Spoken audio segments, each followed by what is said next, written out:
Hello, everybody. And we're live. How you Hey doing? yo, It what's was up? me this time. And Aeyga's here. That is true. No, I'm not here. He's lying. He's Oh, lying. okay. Well, never Okay, mind. just me and Bryce this stream. Yeah. Title lied. I'm in his walls. I hear his voice everywhere I go. I'm in your walls. That's crazy. Bro. I'm in your walls. How's it going, Aeyga? Been long time since you've been on stream. At least a few months. Yeah. It's been a minute. Like, I've been doing great. Just been enjoying streaming myself. Yeah, you've been streaming a lot lately as well. Yeah, I have been. Well, I mean, yeah, I've been streaming quite a bit actually. It's pretty fun. Like, I do enjoy it. Just talking to people while I'm drawing and messing around and goofing off and shit. Oh, for sure. We enjoy it a lot more than I think we thought we would. Yeah, when I started streaming, I didn't think I would enjoy it. I thought it was going to be like high pressure environment, like I have to draw good all the time. And then as time passed, the streams turned into more of a, there's art in the background while I talk shit about shit, and everybody's just joining. Right. Half the time, my art streams don't feel like art streams to me. It feels like I'm drawing and talking about something. Like, I was streaming yesterday, and we were just talking about their direct the entire time, shitting on Dragon Ball, stuff like that. Shitting on Dragon Ball. Yeah, bro. Wait, y'all don't shit on Dragon Unbelievable. Ball? What? You mean like Super? I've not watched Super. No. I'm playing. We're not actually shitting on Dragon Ball. I see. We just do it because it's Chat fun. was about to turn on you. Yeah. That's what I said. I'm trying to save you from the wrath of our chat, Aeyga. Oh wait. Oh no. We were talking about how I like Dragon Ball Super's manga artwork better than later half of DBZ's artwork. That's Really? what we were talking about. Yeah, deadass. Why? I'm being deadass, bro. Bro, have you seen the latest DB's? The manga art? Pretty dope. For late Super? Yeah, late Super, the manga. Yeah. Yeah, I'm not the biggest fan of it. Yeah, I mean, I respect it, bro. It's okay to be wrong. Scott is also a Toriyama stan in terms of. I do love Toriyama quite a bit. Not like I love his artwork too, but when I compare the Dragon Ball Super, just the artwork in general to Toriyama's OG artwork, for like the later half of DBZ, I'm kind of just like, I just like Toivo's artwork. It's like really dynamic. I don't know about that one, Chief. Toriyama's the GOAT. I mean, he is the GOAT, but I just. Now, I'll give you that early Dragon Ball is better than later Dragon Ball for the artwork. But I can't agree with you on Super. I can't go that far. Yeah. No, I mean, it's just preference. Like, I thoroughly enjoy the, like, current like last arc, current arc, Dragon Ball Super. What is it called? Yeah, the artwork in general just hits for me. The style is different. I don't like the style as much. I'm fine with it. For me, I'm it's more fine like, with it. for me, it's like it's less about the style. Like it's not the same style, obviously, but like the dynamic, the angles, the way he just draws characters doing shit. Like he really sells it and tries to push it. Um, I think that's what I like the most. This is the calmest disagreement we've ever had on stream. It's true. If this were me and Echo, they I would was be gonna say, if screaming. this were you and Echo, it would be like 20 minutes later. You guys would still be going. I'd have to break it up. Yeah. Nah, see, I'm calm. I'm calm until like I feel like making someone mad for fun. I do that, bro. Also, Dude, we call that content. Somebody asked if you drew with the mouse. I'm just gonna say no for both of you. 'Cause I know Hey, neither of did you just assume that, bro? I know you don't draw with the mouse. No. You gotta ask me first. Come on, ask me. What do you draw with, Aeyga? I draw with the stylus. Damn, got him. No. Draw. If I drew on mouse, bro, I would be dead. I know you did I draw used with to mouse draw for a with while. the mouse. Yeah, that's what I was gonna Yeah, say. kind of. I inked with a mouse. I never drew with a mouse, but I inked with a mouse. I mean, at least with inking with a mouse, you have like, There's tools for it. yeah, like there's like things that make it easier. But The pin tool, you can use the pin tool. It's not even like real inking at that point, but I used to Yeah. do it when I didn't have a tablet. yeah, I used to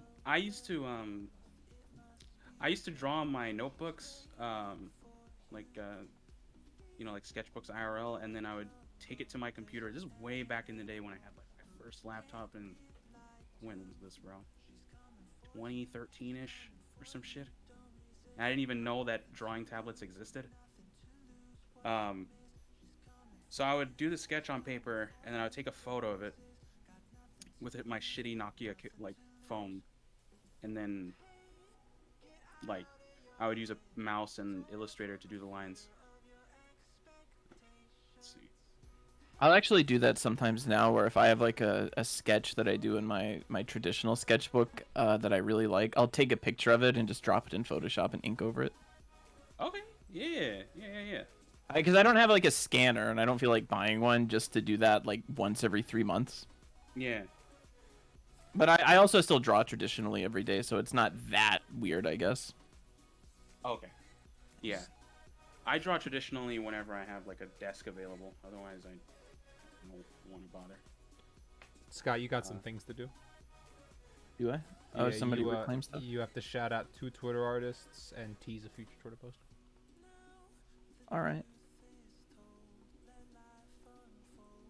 Actually, I think I plugged Aeyga last week, didn't I? You did, yes. Yeah, you plugged me, bro. Yeah. All right. 2 Twitter artists and what? You have to shout out a new or tease a Twitter post. Okay. Here's what I'm gonna do to find what Twitter artist I want to plug. I'm gonna go to people who have done fan art recently. Hey, yo. You call that being based, bro? Yeah. Go follow Roking. This is an NSFW account. You've been They are warned. sick. They're Yeah, they Lucy just- great. Yo, Just did a wait. Lucia fan art earlier. Yo, Yeah? drop the link in here, bro. Hold up. Alright, Keep hold your on. shit. You can't just be like, they're a godlike artist and not directly link me, bro. You gotta do me a solid. I put it in the Twitch chat. Don't worry. Oh man, I gotta open Twitch. For I can bro, send it to you on Discord. For you, bro. There you go. I got you. Damn, making me work twice as hard, bro. I already opened Twitch up. Nah, I'm playing. How else would you see all of the lovely people in chat waiting to You know what? talk to you? Yeah. What's up, chat? Now I can see it. What's up? How y'all doing? Now I guess paying attention to you. Now I'm paying attention, bro. Like, listen, I was trying to draw, okay? But now I can see. That's my a member of our second one- Discord. Will be a member of our Discord who also did fan art recently, Mr. Cheese Dong, which is an excellent name. Yo, this art is kind of fire. Hold up. The earlier one I meant. Yeah. I need to leave this. And now you gotta tease a Twitter post, Scott. Technically, Or I guess the, what you're doing right now is teasing a Twitter post, but Technically, but we don't count that. I'm gonna tease this something that's coming soon. I'm going to be fuck, doing people are gonna lose their minds. a third strip game when I hit 300,000, which I'm very close to. But this time I'm gonna do 4 outfits that people vote on at the start. So you're gonna get to choose which one we use. But this is your teaser for the Twitter post. Oh, people want me to draw Linka, I guess. No, wait, you should draw Linka. What you doing, bro? What you Linka? doing? Yeah, Linka, bro. Who's Linka? You don't know what Linka is? Oh my god, this man's sleeping.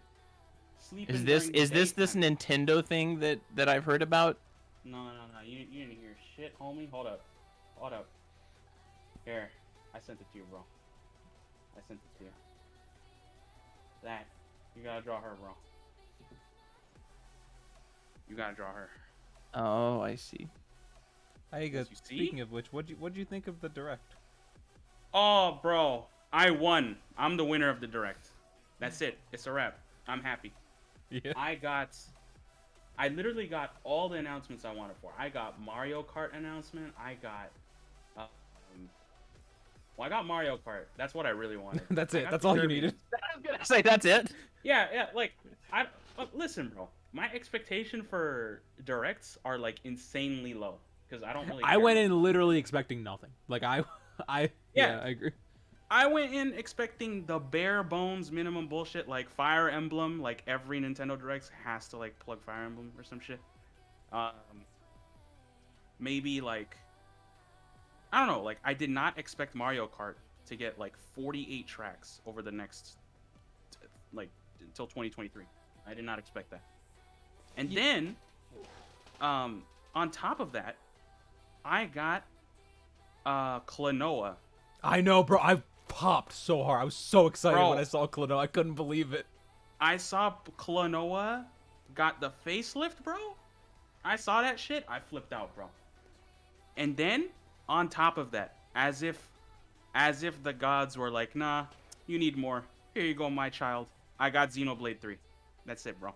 If I died yesterday, I would be happy. Holy shit.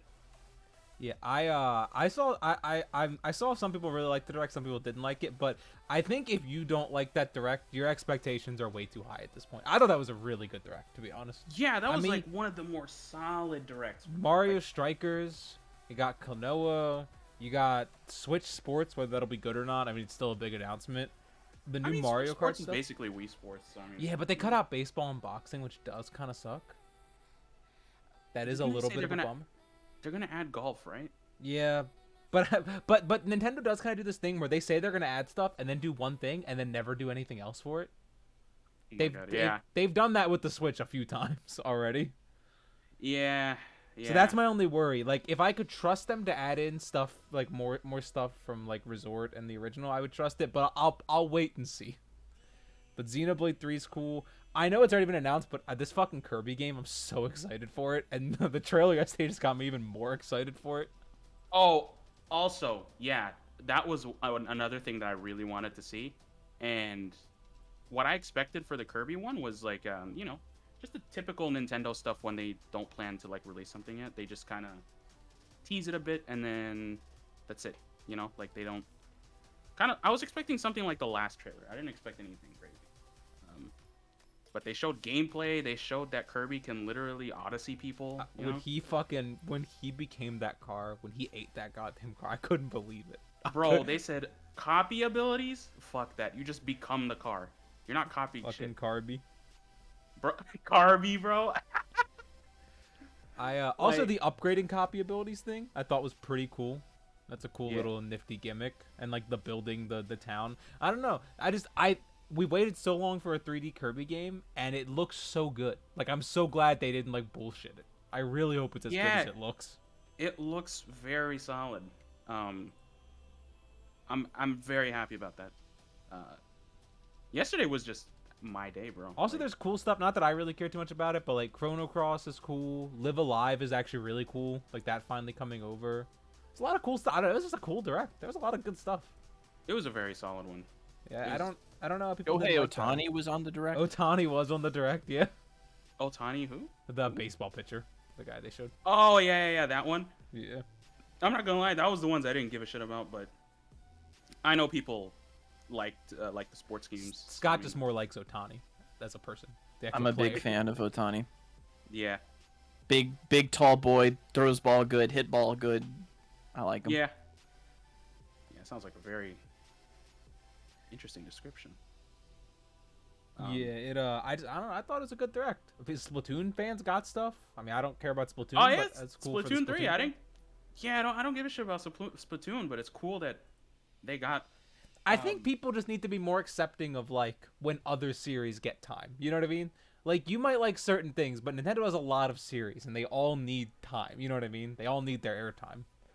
Oh yeah, like they can't just not announce something because it's like, oh, you don't like it. You know? I want them to announce fucking Metroid Prime 4 because I'm so sick of hearing about Metroid Prime 4 at this point. Bro, it's I just- funny, bro. Everybody was like waiting. Yeah, they're gonna announce Prime 4, eh? Nothing. Like, I thought. I that also was kept funny, seeing bro. people talk about Breath of the Wild, and I'm like, they specifically said that it's stuff early this year that they're showing. Like, why would they show Breath? We know Breath of the Wild 2 isn't coming until potentially the end of the year. Yeah. Like, Yeah, people got their expectation way too. and high. plus that feels like more of like an E3 thing or something.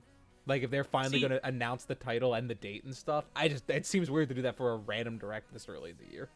Yeah, I was gonna say because like Nintendo is very smart with their directs. Like, because keep in mind, bro, a Nintendo Direct is something that gets shit trending, instantly.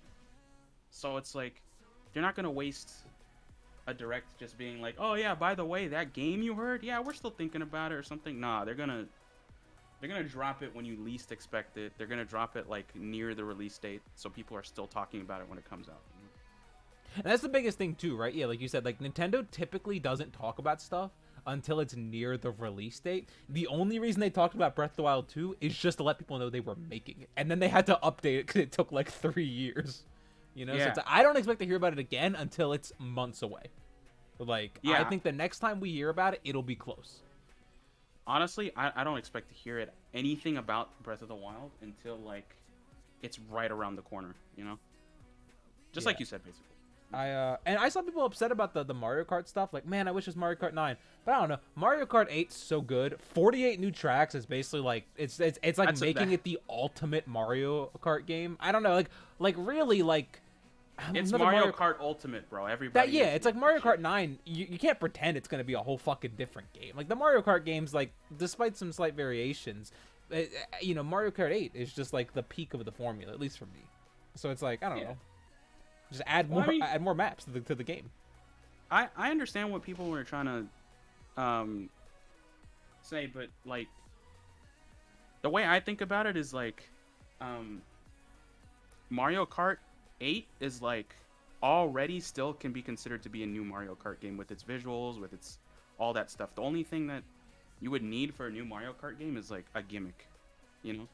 Yeah, But it's like if the game is already serviceable, you know, like you can just update it. You and know? the thing for me is like a gimmick can either go really well or really bad. So I would rather them wait until they have a good idea for a gimmick before they try and jump their way into it. Yeah. That's what, yeah. Plus, we're it's on only the like same page. $24. That's not bad at all. Bro, for 48 tracks, bro, that's not bad. And plus, it's That- free if you have the expansion. Not free, but it's like part of the expansion. Like I don't know that it's not bad at all. Yeah, it's like if you already paid for the expansion, you get it for free, and if you didn't, it's like $30, which is half the price of Nintendo games right now. So like, for half the price of Nintendo games, you get remastered old levels, basically. And like a lot of them. Like it's not just like, oh, What do you- here's bro, 10 like- packs or 10 maps. Yeah. It's like it's a whole nother Mario Kart game worth of tracks. Yeah, it's literally 48 tracks. Like, that's crazy, bro. That's crazy. Plus, they remembered Earthbound exists. Yeah, they don't remember Mother 2 though. Mother 3, sorry, not Mother 2. Yeah, I don't really care about Earthbound. I've never played it, but I know people are very passionate about it. I know that people really care about Earthbound series, especially with Mother 3. or that's the same game, right? I don't really care about it basically, but I know people really want to see a port of Mother 3, and Nintendo is just like, no. And I thought it was really funny yesterday where they showed Earthbound and Earthbound Beginnings, and then no Mother. I really thought they were gonna bridge into Mother. Like I really thought it was gonna be like some kind of big shock thing. I was like, it'd be the perfect time. It would like if you were ever gonna do it, especially because like the creator of like the Earthbound Mother series tweeted about like watch the direct and everything. It was like this perfect storm. It would have been such a big hype random thing in the middle of the direct. But yeah, alas, they didn't do it. But oh well. Also, Advance Wars getting a release date's cool. I'm excited for that. Yeah, that is pretty dope. How you doing, Scott? Really I'm doing great. I know you're a big Nintendo guy, so I love Nintendo. I watched the whole direct. Yeah, I remember when Otani was there. That's about it. I didn't watch the direct. You gotta shout out one more Twitter artist, Scott, and then you're done that for the day. I gotta shout out one more Twitter artist. More like I'm gonna be right back. All right. Like I want to shout out one more Twitter artist.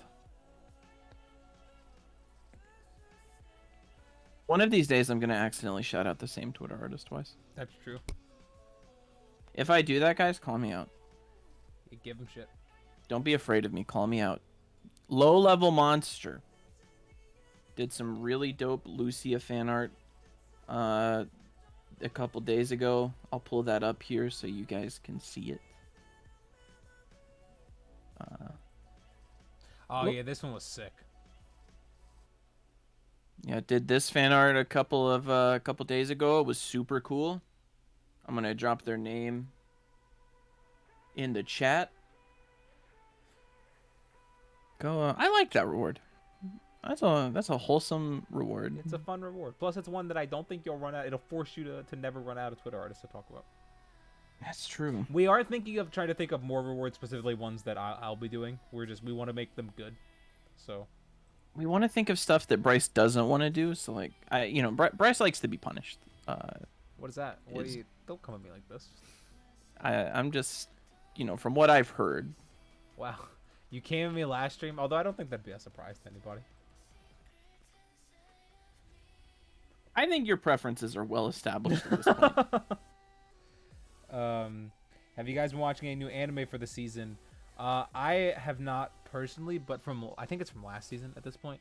I really wanted to watch that show Odd Taxi because I heard it described as like a Quentin Tarantino movie, but with animals. And that really sold me on it, and so I really want to watch that. I did hear about that, probably from you. Probably, yeah. So I want to watch that, but that's the only one from like the last 2 seasons. And Bryce is always up to date on stuff. He'll message me and be like, "Yo, you should check out this thing." I'm like, "Have you watched it?" And he's like, "No." Well, it's because I watched like a lot of like AniTubers and stuff like that. All right, I'm back. So I just kind of keep in the loop by accident. Hey, Aeyga. Hey, what I miss, bro? They asked if we watched any animes from last season. Ah, man, what did I watch from this season? I don't think I really watched anything. I've been out of the loop with anime. I don't know why. I've not watched a new anime in years, probably. Yeah. Get on it, bro. In terms of keeping up with stuff, I definitely. Oh, yo, what up, Yora? The goat. Yora's here. Wow, Hi, Yora, what's poppin', homie? How you doing? The goat, the crab. In terms of things currently going on, I definitely keep up with manga a lot more than I do anime these days. I actually read mangas as they're going on. I don't really watch animes as they're going on anymore. I used to when I was younger. It's just too much for me these days. Yeah, I'm not a big stickler on like following specifically like just keeping up with it. I'm kind of just like I don't know. It's like if I happen to come across it, I'll read it, but I'm not gonna go out of my way to stay up to date. Have you read Chainsaw Man, Aeyga? I've read the first few chapters. I really like it. And then But it only takes 1 day to finish. I mean, that's what everyone keeps telling me. I've not read the whole thing either. bro. I got. You've not read shit to any of do. it. You can't say I the can't whole be- thing, Scott. You've not read any of it. Well, I've also not read the whole thing. I hate you. Oh, what's up, your NG Mass? How you doing?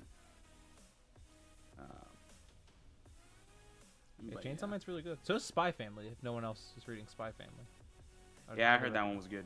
It's a lot better than I thought it would be. I read the idea for the plot like when it was first coming out, and I was like, that sounds kind of cool. It's legitimately one of my favorite ongoing series. It's so goddamn good. Everyone should read Spy Family. It's cute. Yeah. It's funny. I don't know. It's good. cute. It's kind. How dare you? I think The the dated last- reference. I mean, I didn't even know what you were saying, bro. Chainsaw Man Speaking sounds of like Paula a the generic. koala, Yeah, bro. Paul the Koala. Come on. You don't remember Paul the Koala? All the koala. Yeah. He lives in Guatemala. Cause you're the trees there. Oh, don't We're a get us little DC toddler. made. Oh shit, the Nah. Paula the koala coming after us, bro. Scrublord said, "Yo, Aeyga, who you drawing?" I'm drawing that one Xenoblade 3 character. One Xenoblade 3 character. Yeah, the she's the one with the wings on her head, black tight outfit. Fucking, I don't know her name. They didn't reveal any names. Probably like the third protagonist or some shit. G-Mass said, "What's the general idea of Chainsaw Man?" And yours said, "Chainsaw Man sounds like the most generic shonen until you read it." I'd say the general idea of Chainsaw Man is a man becomes a chainsaw. Yeah, that's how it's always been described to me. I which don't I'm know not how gonna else lie to is a describe pretty it. good elevator pitch. I mean, man becomes chainsaw and is horny. That's the plot. Yeah, basically, it's really good, the whole thing, but it especially gets really good after after around like the 40th chapter. From there up until the end is like incredible. The first 40 chapters are really good, but like the last 50 are like the fucking best. Yeah, I heard it goes crazy. Yeah, really, the last 20 chapters are like some of the best chapters I've read in manga. Like, no cap. Yo? Yeah, it has a fantastic finale. Oh, Yeah, shit. it's really fucking good. Also, Lil J, you guys keep the streams up. I feel like I'm going to sleep right now. Yeah, we keep the streams up. Don't worry, you're good. Bot will be up for 2 weeks. 2 weeks. 14 days. I mean, unless one of you has Prime, you can put that shit to 60. You know that, right? That true? Is that true? Yep. I didn't know that. If one of you like gets Are you Amazon serious? Prime, I'm not capping, bro. Like if you Really? have like an, oh my god, We both why, have. why would Wow. I lie to you, bro? How did we not know that? We'll figure it out. We'll get it. No, Don't. literally. Okay, so one of you link your Prime, whatever account that you have that has Prime, link it to this Twitch account. For real? Instantly, your VODs stay up for 60 days instead of 30, or like no, stays up for 60 days instead of 2 weeks. Damn. Okay, well, we're going to do that, everybody. Also, thank you, Jolly Pants, for the sub. Thank you, Jolly Pants, but I'm so pissed off right now that we didn't know that. How long has that been a thing? Is that new? Probably forever. We probably just never knew. It's been a thing since Amazon acquired Twitch. Damn, so definitely since we've been streaming, huh? Oh, wow, we suck. Well, I everyone, we'll mean- get that figured out. Aeyga, teach us how to stream. I don't was even know how to jealous of stream. how nice your stream looked when we raided you a while back. I was like, fuck. Oh, I thought our stream looked nice, and then I saw your stream. And I was like, wow. I mean, it's. I just bought some skins, bro. I didn't design all that. But I didn't like. A lot of people seem to enjoy the skins. I'm happy that I got that one. You can buy some. You can buy some too from Streamlabs or any other. Yeah, we bought the one we had, but then we ended up just kind of making mostly our own. For it. Yeah, I mean, this Yeah, was- it was really a waste. We spent $40 and then we only used like one animated part up because we actually realized we not hated it, but it didn't do what we wanted us to do. Yeah, I mean, this one's pretty good. I like this one. It's very, Yeah, at this point we can't really change. It's where it's at, you know, because Yeah. we have like a lot of different little things set up. Yeah, like I like this. This is pretty dope. It looks a lot better now that we have before we didn't have the dono goals on the side and the sub bar on the bottom, and I feel like it was just like a lot of empty space on the right, but I feel Yeah. like that kind of helps round out the whole screen a bit. Around the start of the year-ish is when we decided to actually take streaming seriously. Oh hell yeah! In January, is that what you, Yeah. right? Literally Yeah, the like fir- right yeah. at the start of the year. Yeah, we used to only stream once a week, and we would just kind of stream for like an hour and a half, maybe two.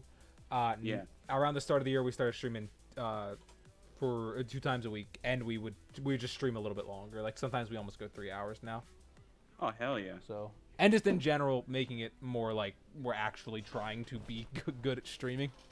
Yeah. Sort of been our goal. Yeah. I've always been trying to hit that 3-hour mark at least. But you know, it's however that my day is going at that point. It gets easier for us because I feel like because we always have at least 2 people, so it's like it's not just one of us talking the whole time or one of us interacting the whole time. Yeah. Plus, when we have a guest on, I can switch off Scott's screen so he doesn't have to draw the whole time because I know he's Yeah. fucking lazy. It's true. I'm the laziest person I know. Most definitely. Scrubboard said, Aeyga, I'm going to ask you, have you listened to Bike and Strive theme yet? No, you keep asking. Bro, I keep forgetting. I'm sorry. Gmass said every time you ask about that. Damn, I feel like the streams are intersecting. There's some stream lore that's crossing streams. You can do that thing where you look in your stream analytics and it tells you what channel you share the most viewers with. It's always Aeyga for us. We share. It's something crazy too, right? It's like almost 20%. 20%. Yeah. It's like 20 or 30%. It's like a lot of our viewers also watch your streams. Oh yeah. No, I've seen that, and I'm like, huh, that's interesting. You know, like I didn't expect that. It's weird too because it's like you and then everyone else is like super low. It's like it's not like we have a few other channels that are. It's literally just our fans watch you, and then like nobody else. Oh, 1 second. I got a phone call. Oops. You're good. Aeyga making moves. Seeker said, "What's up, y'all? What's up? What's up, everybody? And we're live. Mike says, "Hi, Bryson Scott. Hi." Hi. Prime I'm sub drawing a originally meant to capybara. be some kind of specialty sandwich. I don't know what that means. Like a But sub sandwich. yeah, like Subway. Yeah, and then the Jared stuff happens. They just don't do that anymore. Oh, okay. Sup, fellas, sup, sketch. Oh, so Scott, how was your day today? You know, it yeah, Yeah. not the best. Went to the doctor. That was a waste of time. So never go to the doctor ever is what you're saying. Never go to the doctor. Yeah. That's my advice to you guys. It's better just to ride out the storm, trust yourself. This is my I told you so moment because everyone that I talked to, my girlfriend, everyone in the Discord, With the exception of me. with the exception of Bryce, actually, everybody was just like, you gotta go, because I had this like pain in my side, my abdomen. They were like, you gotta go to the doctor, bro. You gotta go get this looked at. You're gonna die. You're dying. And I was like, no, I'm just gonna wait, and if it gets worse, I'll go to the emergency room. But like, it's not a big deal right now. And they're like, you gotta go, bro. You're gonna die. And then I finally went and I got it checked out at the urgent care, and they were like, yeah, if it gets worse, just go to the emergency room. And I'm like, I told y'all, motherfuckers. What I'm saying is, I'm a doctor, basically.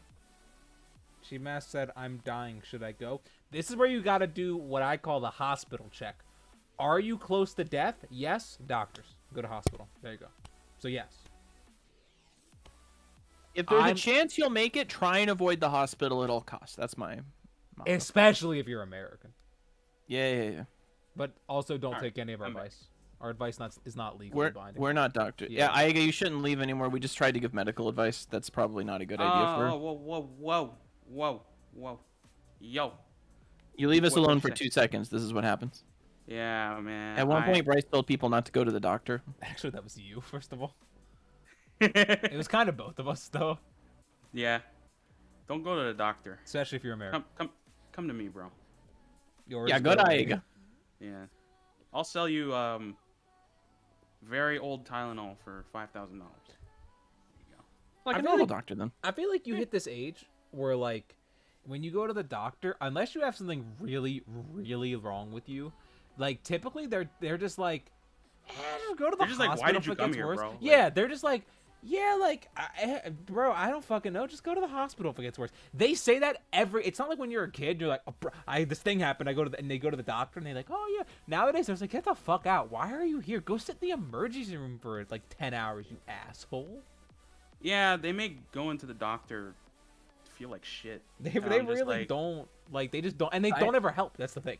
Like, I went Yeah. for a checkup once. Like I got a new insurance a couple of years ago, and they wanted me to go get like a checkup, and like send them the report of this checkup, right? Because they're like I'm their new insurance client, so they're whatever. I go and I explained this to my doctor, and he looked at me like a crazy person. He's like, "So like, what's bothering you?" I'm like, "Nothing's bothering me. My insurance just wants me to get a checkup." And he's like, "But you're healthy?" I'm like, I don't know. Isn't that your job to tell me? That's why I'm here." I mean, I feel like that doctor was just trying to troll you, bro. Like, what the fuck? That's what a That- checkup is for. I was You gonna get say that checked is a up. little weird. I have had checkups before and not had doctors like freak out. Like, you get the whole point of a checkup is to see if you're not dying on accident. That's Like, what I'm saying. it's like, bro, like just check me up, bro. Just check me out. Like, Also, I had to go to a women's care clinic because we don't have any other doctor clinics in my county. oh yeah, you live out in the boonies, right? I sure fucking do. Yeah, I remember you telling me you live nearby.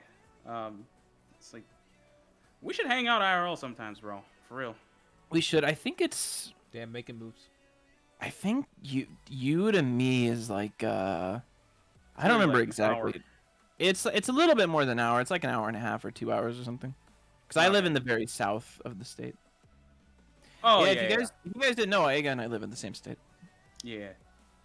I'm like, hey, Scott, we should meet up. Like let's just have fun. He was like, okay, and then dipped. Damn. Well, we talked about meeting up at the convention, but then I ended up not going to that because of Yeah. COVID stuff. Nah, I'm messing with you, bro. Yeah, wasn't that in Lexington or whatever? It was, yeah. Okay. That's where my girlfriend lives, so I have to every other weekend I have to drive all the way to Lexington. Oh my god. Yeah. Yeah. No wonder why you busy, bro. Like the drive itself takes a minute. IRL I don't know, artist man. Like meetup. every time I'm in a car, I'm tired. Like just being in one, let alone driving. Yeah, it's not great. Yeah. You got then you get home and you gotta think about getting up in the morning and doing your thing, because I know you get up early too. Rise and grind, baby. Scrublord Yeah, asked if yeah. y'all live in Virginia. No, Nah, no, we don't. we live in the grasslands, where the wheat. Would that happen to be Lexington, Gross. South Carolina? Are there a lot of Lexingtons? I guess there Yeah, are. bro. Typically, There's a when I lot think of of Lexington, Louisvilles, I think too. of one place. Yeah, it's. Maybe that's just Oh, because I've Louisville. known Scott my whole life. But Oops. Aeyga, did you keep up with the most recent? Well, I guess it's the most recent, quote unquote, art drama that happened Bro, with the. I am art drama free, bro. I don't unless somebody tells me, bro. I have no idea what's going on. I'm like in a It- cave. I'm in a cave Yeah. of memes and tits, bro. That is a good way to do it. I try and avoid it, but I had 3 separate people DM me about this, and then I had 2 different people tag me in my Discord server about this. Well, what Um, happened? What, It wasn't that's it. weird. It was so stupid though. It was like somebody posted a draw. Like they made a new account. They posted a drawing of their OC, and they got like a couple thousand followers off of that post. And then apparently just like a bunch of people shit on them, like for getting like calling them like like I seen people call them like an industry plant, Well, because they gained what a. I'm did like they it's do? nothing. They made their account and it got a couple thousand followers off the first post. Okay, and like That's What? what I'm saying. Everyone, it was just jealousy, I think, mostly. everyone I saw complain about I'm it. gonna followed be it. 100 with you real quick. I'm gonna be 100. 100, right? So everybody that I've talked to, bro, that went to art school, tells me the people who go to art school, like a lot of them, are like very snobby, highly entitled, right? So I'm assuming that the people that live like this, just daily, just drama to drama, bullshitting about shit like this, they're those type of people. They're just like, how did he get so many followers from one post, bro? Start crying. Like, come on, bro. Like, he drew I think something. People see it. That's it. You know. Yeah, It's I allowed. think because they were also saying that like his artwork wasn't very good, but I thought it was pretty good, and it was different. Like it was really unique and creative. I'm like, that's all you need. You don't need crazy skill if you're just creative and unique and you stand out. That's really all you need. Wait, show me. What's the art like? Yeah, Do here, I'll you do have it. the account or? I can find it real quick. It's pretty good art. Like it's not. I'm not. I think it is a lot better than people give it credit for. The I really thing that enjoyed it. that bothered me the most about it is I don't think people realize how often that happens. Like how often somebody will just make one post and then jump up a few thousand in followers because they were acting like this was like the craziest, biggest deal. Like them jumping to like 5K was insane, unfathomable. And it's like that happens all Nah, the time. People nah, all the bro. time pop off. Nah. People on Twitter live to complain, bro. This is not new. This is literally common, bro. Have you seen Pixiv people join Twitter? No, Like I haven't. actual Pixiv Japanese like freak of nature artists, bro. Like they join Twitter, one post, they'll be like Rakugaki, bro. Sketch spent 5 minutes, 5K followers instantly. Cause it's like they just it just happens like that, bro. Like Well, also, if you post your like if you're smart and you start an account, even if you have 0 followers, if you just start posting your stuff in art discords, you're gonna have people see your stuff immediately. Like you yeah, I don't mean need followers to gain followers. people I swear, bro. People on Twitter be like, "Yo, my day is going fantastic. Let me ruin it by complaining about something that doesn't matter." Bro, why is this tin can blue? It's supposed to be gray. Exactly. Foot longer. I was really upset at how upset people got about it. Like I really wanted to come on stream and have a big this was Tuesday. I really wanted to come out and have a big you know, rant about this where I had let my feelings be known. And then Tuesday's stream got interrupted because my Photoshop killed itself. So I spent the first hour and a half dealing with that. So I didn't really get to do that last week and I've lost my fire about it now, but I was pretty upset Tuesday. Bro, if I knew that, I would just literally I would just tell people to shut the fuck up. I'm doing my shit. I'm busy drawing titties, bro. Can you guys do something else? Like, you know? It's also it's frustrating because if people spent less time being so jealous and complaining about things like the algorithm or people being industry plants, they themselves would start popping off. You know what I mean? It's like, I don't know. People don't realize. Just put in the work. Do People the don't things. realize overall how little the algorithm matters. To be honest. That's like- definitely the thing you hear people latch onto though, when they Right. when they complain. Right, but I mean, like, at best, the algorithm comes into effect if you're like, you know, piggybacking off a trend, or it's trying to censor you for you know, for abusing not abusing hashtags, but for some reason Twitter doesn't like our hashtags and links. It hates that shit. They really, really do. Yeah, so like if you post a link, algorithm is gonna be like, nope, bad, and then nobody sees your post. Yeah, if we you, did on Aeyga. yeah, it's like that is when the algorithm is doing its shit, but not when you just post a drawing. Like at that point, it's like, okay, whoever likes and retweets it, that's what matters. And Well, I think that people use it as an excuse, and that's what really bothers me. Is like, oh, why should I try? Like, it's just luck that all these or that who blows up. I'm like, it's really not. Like, if So you have good it's- artwork and you post, you're gonna get popular. it's self-preservation. Like it's like this natural thing, you know. Like nobody wants to believe that they might be bad at something, you know. Like when I started off at art on Twitter, right? I didn't really care about followers, but I just wanted to get better. So like when I started Twitter, I just used it as like a very rough metric. So like if I got 5% more likes on this one versus that one, and it's the same character, same everything, then it must mean that I got better. You know? Like all metrics being the same. So like, and I used it as an archive. Because I mean, you know, I don't like using places like ArtStation and shit. It's like too, I don't know. It's just not my thing. But And my Aeyga goes in hard on ArtStation. bro, you think I'm gonna upload my titty sketches next to fucking Craig Mullins paintings? Nah, bro. Nah.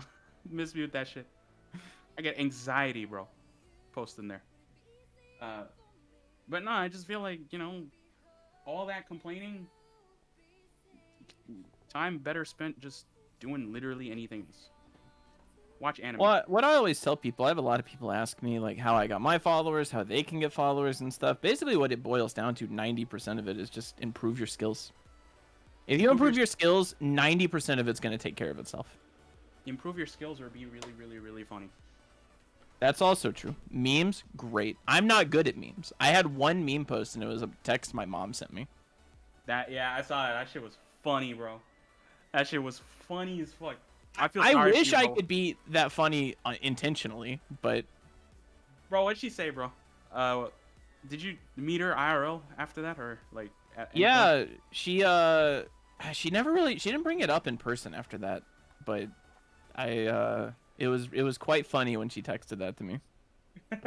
I was talking to Bryce Scott when knows that my happened. mom. Yeah, he was talking to me, and I'm like, my mom just texted me saying she found my Instagram. I'm glad she didn't find my Twitter though, because my Twitter is honestly worse than my Instagram. Like a lot Yeah, worse. I you mean, you come on, really bro. safe search your Instagram. It didn't matter. It got fucking shadow banned anyways. Whatever. Here we go again, talking about the shadow ban Instagram account. Fucking Instagram, the piece of shit. Wait till she finds Patreon. Dude, if she went on your Twitter, she would just see all the gifs of Lucia getting plowed. That's would- true. It'd be That's a nightmare for you. That would be funny though. I'm not gonna lie. I would laugh. I feel. It'd be pretty I'll funny. feel bad for you, but I would laugh. That would be content, bro. We got asked a few questions. No questions. Okay, never mind. I'll end the stream now. Nah, I'm kidding. You can ask some questions, bro. ALF said tips on how to draw hair without making it too unaligned. Who unaligned? I'm Yeah, not you- sure I know what you mean by that. Yeah, you answer that. I guess just have general tips on drawing hair then. Hair is hard. I do very stylized hair, and because I don't like drawing realistic hair. Aega's drawing some very nice hair right now, so I feel like he should answer that. I just kind of treat hair like, how should I describe this? It's like hair kind of just folds in on itself. Like, if you want to make something feel strandy, you can just, let's do a forehead, right?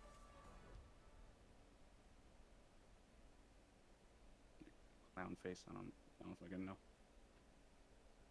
And then he has like a hairlock here. I just start with the general shape, right? And then, like, hair is strandy, but I'm not gonna draw it every single strand because that shit's annoying, and I'm human. So like, just add in a few key ones that make it look like hair. Like, hair likes to break into strands and fold on top of itself, fold in on itself if it's wavy, and if it's like afro. I don't know how to draw afro hair, but if it's wavy, it's a lot easier. And then at the ends, it kind of like frays out a bit. So even just drawing this, it's like clear that this is hair. And you add some lines to show like the direction. That's how I do it. It's really hard to describe how to draw hair without like looking at a lot of references for hair. It's just one of those things, man. I'm stuck at explaining it. Yeah, it's one of the harder things I think to get down. Yeah. Especially if you're not trying to draw it like super stylized like I do. I know that it's really important to keep, like, if you keep the I see, it's so hard to explain. I'm running into the same thing I did. Yeah. Yeah. You see what I mean now? Like, if you look at real hair, for the most part, a lot of it or all of it comes from the same spot, like, and goes in the same direction. So like if you have a head here, like some eyes, the hair starts on the top and then goes down like this, like it all flows downward. But it starts from this spot, and sometimes that spot is different depending on the person. Like sometimes it starts back here or over here. But I think as long as you just study a lot of hair and figure out kind of the general idea for how it works, you can have a lot easier time stylizing it. At least I do. I don't know that I was ever at the part or at a point where I was drawing really realistic hair. Yeah. Hair. I mean, always the best thing I always recommend is just use reference. Like pull up photos of hair, like look at it for 5 minutes, look at it for 5 more minutes, and then once you like understand like what you're looking at, then be like, okay, yeah, time to draw now, and then you just try to mimic it. That's what I always do when I don't Wow, you understand. use reference, fake artist. Wow. Yeah, bro. Can you Real believe it, artists bro? don't use reference. Everyone knows that. Bro, how can you not rotate the 3D model in your head without seeing it, bro? Come on, Exactly. come on, bro. Come on.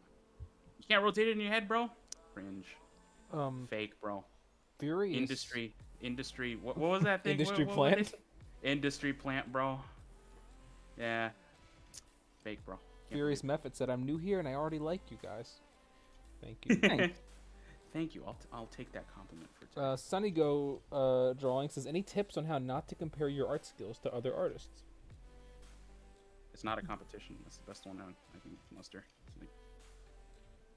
I think my take on that is it depends. I think if you can do it and use it to your advantage, I think that's a good thing. Like I know there are times where I can look at other people's art that are better than me, like sort of compare and study what they do better, what I like about their art that's better, and then also use that as like motivation to improve on my own. I think as long as you're using it comparisons in that way, you're okay. I think when it gets really troublesome when you're using it in the way of like tearing yourself down. Um, and this goes with artwork. This goes with like numbers online, like Twitter numbers and stuff. Like if you can use it to motivate yourself, that's awesome. But if you're using it to like beat yourself up and demotivate yourself, then it's entirely pointless. Yeah, I mean, I agree. I'm in agreement, but I don't know whether it's I don't know if it's because I'm just like a simple thinker or I don't know, like the way I think about it is that it's not a competition. We don't win any prizes. I mean, maybe you can make money, but like that's different. But like nobody's comparing you, so like you just don't compare yourself to others. Maybe learn from them, sure, but No, that's like true. I think as long as you realize that fact, like, and you're aware of it, that it's not actually a competition. Like, you somebody else eating does not prevent you from eating. You're not trying to share the same plate. Everybody can get their own bag and their own yeah. success.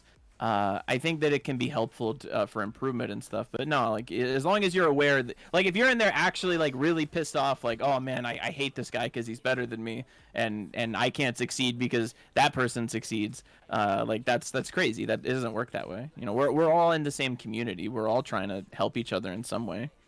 Yeah, it's like I think it comes down to like a little introspection, like just look into yourself, like why do I really feel this way? Because I used to feel bitter about it back in the day. Like I used to feel like, damn, like this person's so much better than me, and I'd feel like bad, and I'm like, wait a minute, why the fuck am I feeling bad? That's good for them. Like I'm happy that they're good, but why do I feel this way? And like for me, the answer was, oh, because I want to be good as they are, but I never thought I could be as good as them because they're just like so far ahead. Um, and I'm like, for me, I just thought that was like stupid. Like, what? Like, I can always get better if I practice. And then I realized, oh shit, I don't practice. Shock. I think that's an important thing too, because I think there's like three-ish like levels of art. There's like beginner, intermediate, and then advanced. I think you always can't see or imagine what it would be like to be in the level ahead of you. So like if you're a beginner, I think you probably can't imagine what it would be like to be an intermediate artist. And I think if you're intermediate, I think like I consider myself intermediate. I don't think that I can really fathom what it's like to be uh an advanced artist, like expert level. I'm not there yet. But once you, because like when you become intermediate, you've crossed that threshold, right? Like you've done that once. You've gone somewhere to where you didn't think you could be. Because at one point you were a beginner, and then like you get there to intermediate, and you're like, oh, I never thought I'd be here, but now I am. So now I know that I can get from intermediate to expert. I just got to really work at it. Where I think that a lot of beginners struggle because they see this level that they can't fathom being at, and they don't know that they'll ever get there. But you can if you work at it. You know what someone I don't said, know if bro? that made any sense. You know what someone said? It's like to bounce off of your point here. Like someone said like when you're learning a new language, you can never tell like in the beginning you can never tell if somebody's either fluent or beginner because you don't know what the language sounds like. You literally don't know. So somebody could be like, "Cómo estás?" You know? Then you're like, "Damn, you got like at Spanish, bro?" But like they're actually like super choppy and like Right. don't even know what they're saying. But when you reach their level in language and like exceed it a tiny bit, then you can start to see errors. So like if you aren't at a certain skill level or threshold or whatever the word you want to call it, you think it's impossible because like to you, relative to where you're at, the other person's godly. You know, like for me, I look at fucking what's his name, Yo-Yo Shinari's work, and I'm like, oh my god, he is a god, bro. I can never ever reach that level. But I can if I practice. You know, like it's just practice makes perfect, and Yeah. also actively seeking out critique. You know, looking, finding your errors and improving.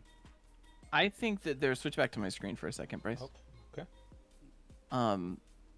I think that there's basically like I said, like 3 tiers of artists, right? There's like beginner. I'm gonna use a B so I don't have to write the whole word beginner. There's intermediate, and then there's expert. And like there's levels within this. I would probably consider myself somewhere like here-ish maybe. But because this is like but like so this looks like I'm in the lower half, right? But if you actually did this same graph, I think, and you did it based on how many people are in each tier, it would be like beginner is like this percentage of all artists. Yeah. That's Maybe also what even I say, more. bro. I say that all the time. Like people is like, why do you have beginner in your bio, bro?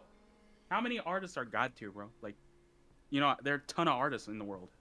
It's like Exactly. Anyways, continue. Everybody knows somebody that draws. So like really beginner is just this huge section that like if you just do like population, like 90% or more of artists are in this beginner tier. Then there's like the rest of it pretty much is intermediate. So like, I'm here, but really I'm like right here. I think.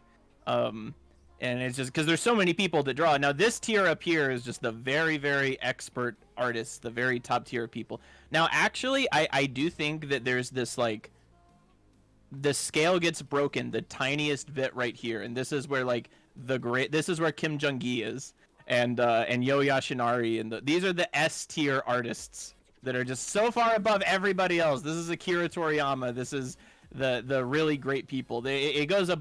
There's only a handful of people like that in the world, but 99.99% of us fit on this graph somewhere. Yeah, I mean, yeah, you nailed it, bro. That's couldn't say it better if I tried. One thing I always say about comparing God is yourself so to- humble. I'm really not humble though. Like I think this is pretty far up on the graph, like in this part of intermediate, because like in this scale, the people in expert are all of the artists that like everybody knows. You know what I mean? This is where CSR is. This is where the people that are way, way up here that are like they seem untouchable. It's like these are the insanely good people. I'm definitely not near that tier yet. I'm just slowly trudging my way through intermediate. And sort of like I said, piggybacking off that, what I always like to say about when it comes to learning or growing or comparing yourself, it's always hard to compare yourself, and I think unfair to compare yourself to people who have been doing something for years. Like I always see people who just start drawing, and they're like, "I'll never be as good as this person," and it's like that person's been drawing for 10 years. You know what I mean? It's like it's like not of to be course rude. you won't. Yeah, like, of course, but yeah, like I said, of course you won't, because you've not been, and that's not any fault to you. It's not like saying it's like a bad thing to you. You just have to put in the work. It's not like people reach certain skill levels just through time and effort. That's the only way you reach skill levels is through time and effort. And so like if you compare yourself to someone and you're feeling negative about it, the only thing you can do to fix that is just draw more. Just start putting in the time and effort. It's very, like I said, I think it's unfair to yourself to compare yourself negatively to someone who has put in so many hours. Like they'll look at someone who's been in the industry for 20 years, be like, man, I'll never be I'm not as good as them right now. It's like it's a little unfair on yourself to do Yeah, that. I think like to add on to my graph that I made a second ago, like the people that are in that expert tier or in the very top of intermediate, those are the people that have been drawing for 20 years. You know, it takes a long time to reach there. So I'm not upset that I'm not there yet, because it's like those are the people that are really good and they've put in the time. I'm just working my way there. Yeah, I'm always like, I always look at art like a sport, or like a, what is it? Like a fighting game. It's like there's no way I'm gonna reach top level in 3 months. There's just no way. Like everybody has more time than me, you know. Like I'm not gonna reach top level in that time. Obviously, it's not a competition, but still. Now, like if you put in the time and the effort, grind, learn matchups and shit, yeah, you can get to the top. But you know, it takes a lot of work and a lot of effort, and well, you know, there are gonna be times where you think it's impossible, but nah.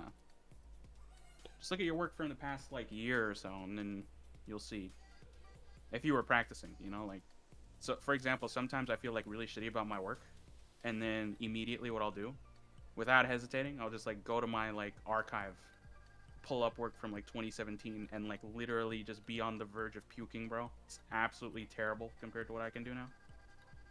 So like, yeah, just look back and see how far you've come versus how far you have to go. Well, you also hit on a really good point too, that like if you've been putting in the work, like not every year in art is equivalent. You know, Right. I know some people, it's like, I've been drawing for 3 years and I've not improved very much. I'm like, well, how often do you draw? And they're like, oh, once every other week or so. And I'm like, well, of Yeah, it's course like, you've of not, course, of yeah. course you've not improved. It's like, wait, you expect to get better immediately? Like, come on, bro. Come on. It's all about the hours that you put in. Like you do kind of grow just ambiently in the background by building your visual library a little bit, but it's really negligible compared to what you get from practicing, especially early on. Like early on when you're in the beginning stages, just the act of drawing improves you more than anything else, just building that mileage. And there reaches a point somewhere in the intermediate stage where just drawing doesn't really help you as much. Like you have to actively study to improve at all. But I when you're a feel, beginner, just put the pen to the paper. you know what it feels like, bro? You know them, you know the fighting game, like, you don't play fighting games, right? Right. Bryce, you plays fighting games, right? No, I played Fighter Z. Okay, so like when you're talking to like people in the fighting game community, right? You ask a low level player, somebody who like just picked up the game and is just playing matchups, like, oh, how do you beat Ganondorf or something from Smash, right? Like, how do I beat Ganondorf as Mario? Like, what the fuck do I do? Like, when he kicks me, I just die. And they'll be like, bro, just hit him. You know, that's like the low level advice. Hmm. And then you ask an intermediate player, yo, how do you beat Ganon? And he'll give you like a 10-page essay. I've literally seen this, bro. I've literally seen matchup advice for like one character versus another that's been like 10 or 20 pages long from intermediate ranked players, like players that are trying to get to the top. And then you get to the top, right? And then you circle back to the beginning. You ask a top level player, bro, how do I beat Ganon? He's just like, don't get hit. Why are you getting hit by Ganon, bro? As Mario.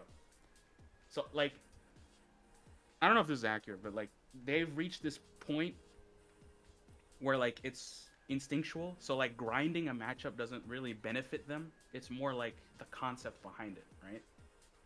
Like, I guess what I'm trying to say is like if we translate this into artist terms, like the artist already knows every bone in the body and every muscle and how to draw it and shit.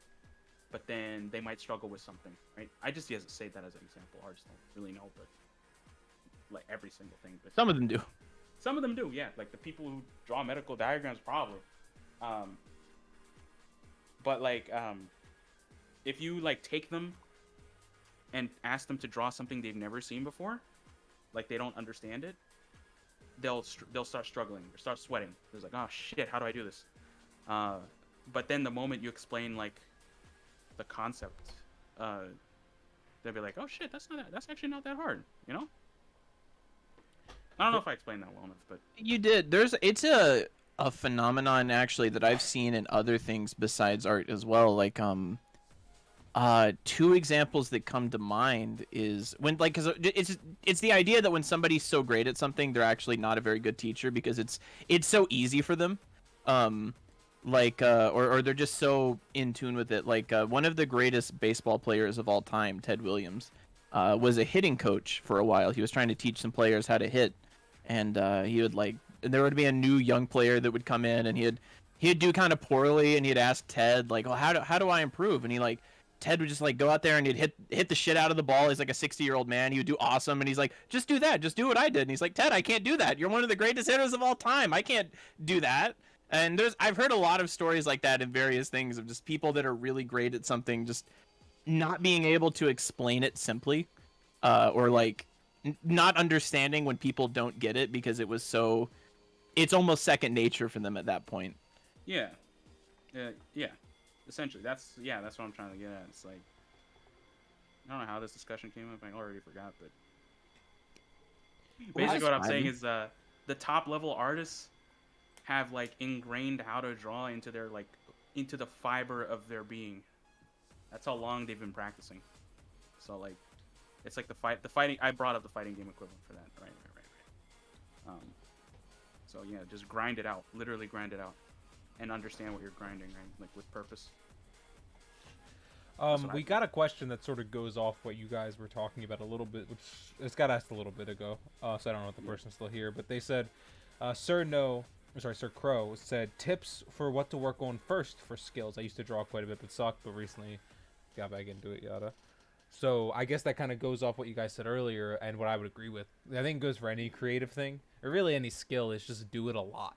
Before you start stressing about specific things, just start doing it a lot. Just start writing a lot, drawing a lot, whatever you want to do. And nothing is more productive. When you first sit down to draw, it is way less productive to draw a piece and sit there and just constantly try and perfect it and like take it to people and ask for it. It's so much more productive to just draw it, move on. Draw it, move on. And just keep going. I highly agree with that. Because when you try and perfect one thing or try and perfect one skill, you're learning, specifically at the start, you're learning within that one little vacuum. It's why I like watching a video like how to draw a cute anime girl. And it's just like someone showing you step by step how to draw it. Like doing that over like that, like it's why that doesn't help, because it's just like you're just learning this one thing. But when you just draw a lot and just draw over and over, you're gonna start picking up a lot of little things and start building your skill. And then you can be like, okay, now I want to specifically start really looking into anatomy. I know from writing, so I'm just assuming it's the same for art. But then you start to branch into the specific things you want to learn. Because at the beginning, the feedback people are giving you isn't really going to help. People can tell you like, oh yeah, this looks off, or you should study this. It's not going to help more than just moving on and drawing. Yeah, well, personally, I agree. Like, every time somebody asks me like, oh, how should I start drawing? I'm like, okay, first, pick something. For real? What do you like? Some people say Pikachu. Some people say titties. I don't care. Like, pick that. Draw it until like it's an obsession, and then once it's an obsession, now you have the drive to actually, because now you're doing it because you enjoy it, bro. Like, it's not even about getting better. It's like, oh shit, I really like drawing these fat titties, and and then once it's become a habit, like ingrained, like you literally can't stop drawing, then you can be like, all right, now let me study shit. Now let me pick up an anatomy textbook to study. And then when you do that, that's where I feel like you actually have the drive to stick with it.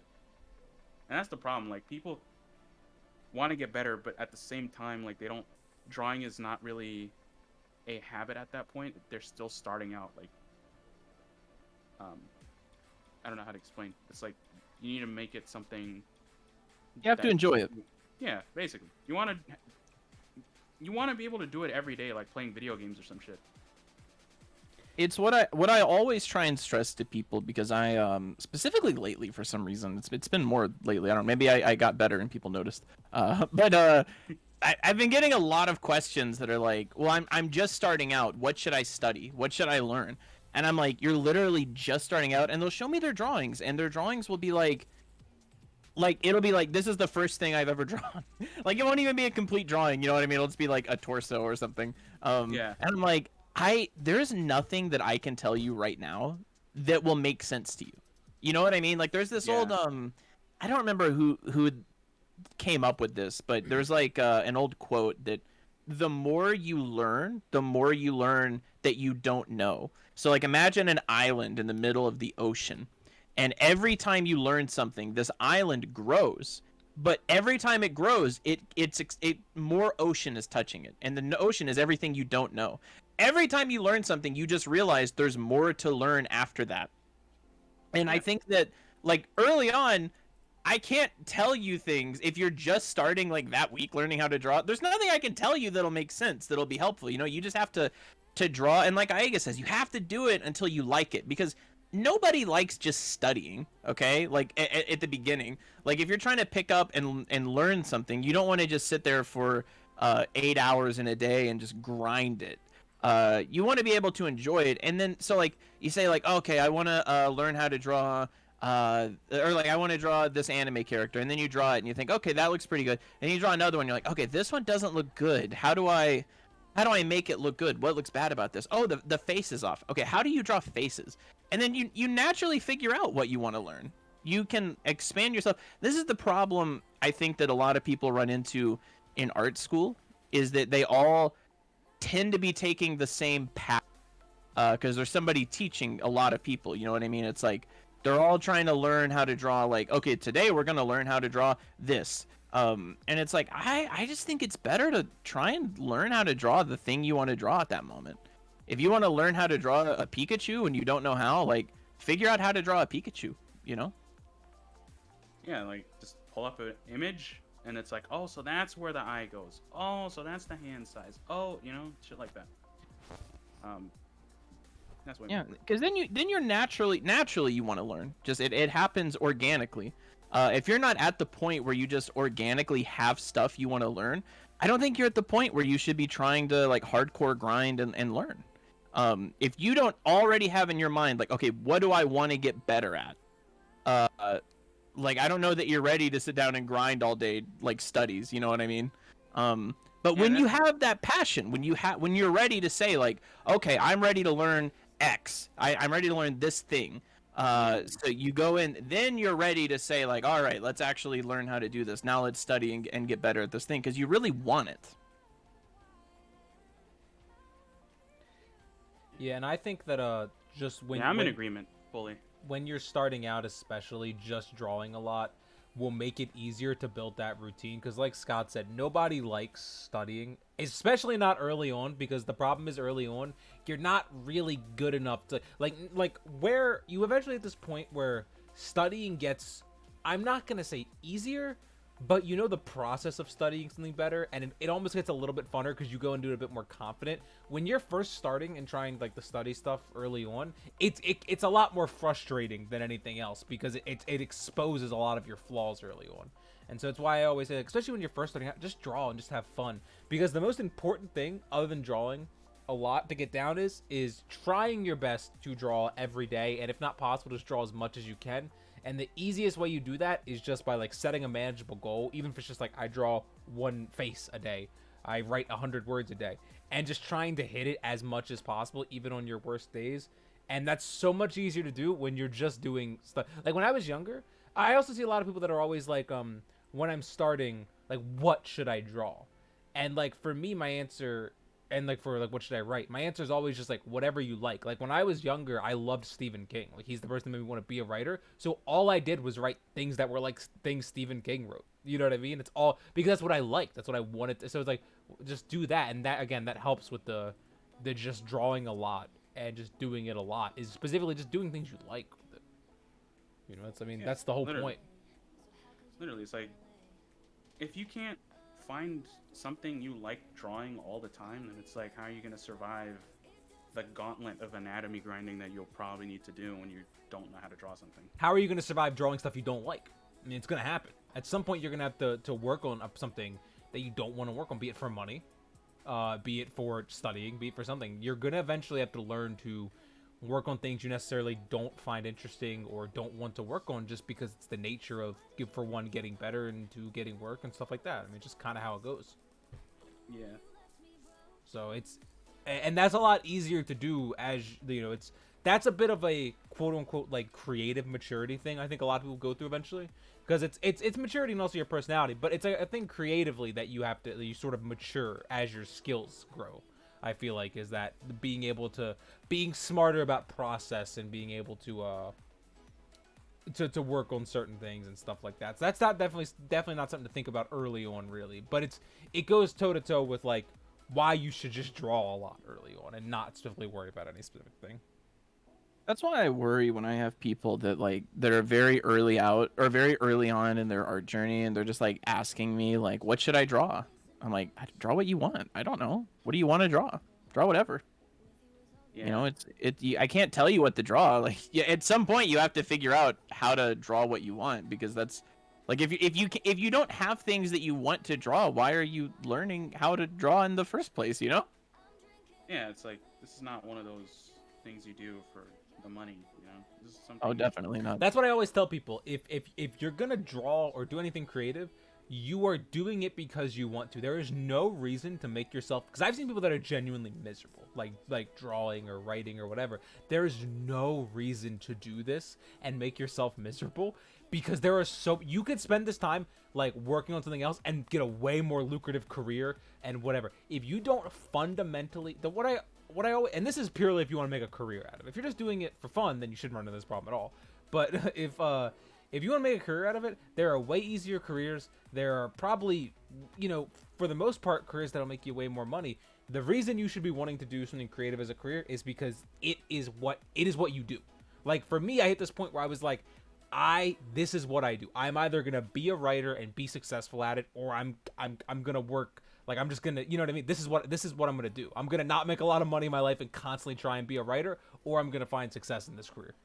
And I feel like that, like when you're, and that's a scary proposition or a thing to say to most people, but for me, it's just the honest truth, because you need to have that desire to go through all the bullshit, because there's a lot of ups and downs, both in terms of growing and in terms of success, and there's just no point. Life's too short to make yourself miserable for something you just don't like, just because you feel like it's something more interesting to do or something like that. It's really not worth it unless you really want it. It's one of those hard truth things that I always feel bad saying it to people, but it's what I wish someone would have told me early on, so I would have sort of been prepared for, you know what I mean? Yeah, bro. Speaking of starting new stuff, like, it relates to this conversation. I recently got really interested in writing, not necessarily because like I want to be a writer, but I started reading some like night novels. Oh my god, I was about to say that. Light novels, and I just found it so interesting how they're written. Like it's very simple, and I'm like, hey, what if I tried that? You know? And the first thing I did was just write whatever the fuck I wanted. I was like, all right, I like this. I'm gonna do this, you know? And then I sent it to some buddies, and I'm like, yo, tell me what you think about it. Like, it's just that stuff, you know? Like, I'm not planning to make any money off it, but it's like, it's just something fun. Just enjoying the first steps. Just dabbling. See what happens. Because that's it, right? Like the first steps, like learning how to do something, being a beginner, a newbie and stuff, it should be fun. For me, that's like, the funnest you part don't of know my what career, you're doing. is that those earliest days where I had no idea of good or bad, and I was just writing like crazy, and like everything was a new discovery. Because that's the thing that sucks as you get better, is that you stop hitting constant new discovery. You know what I mean? Yeah, it becomes a it's lot like, slower to grow. yeah, like now you know most things. Now it's more about like, I guess the fighting game equivalent would be like optimization.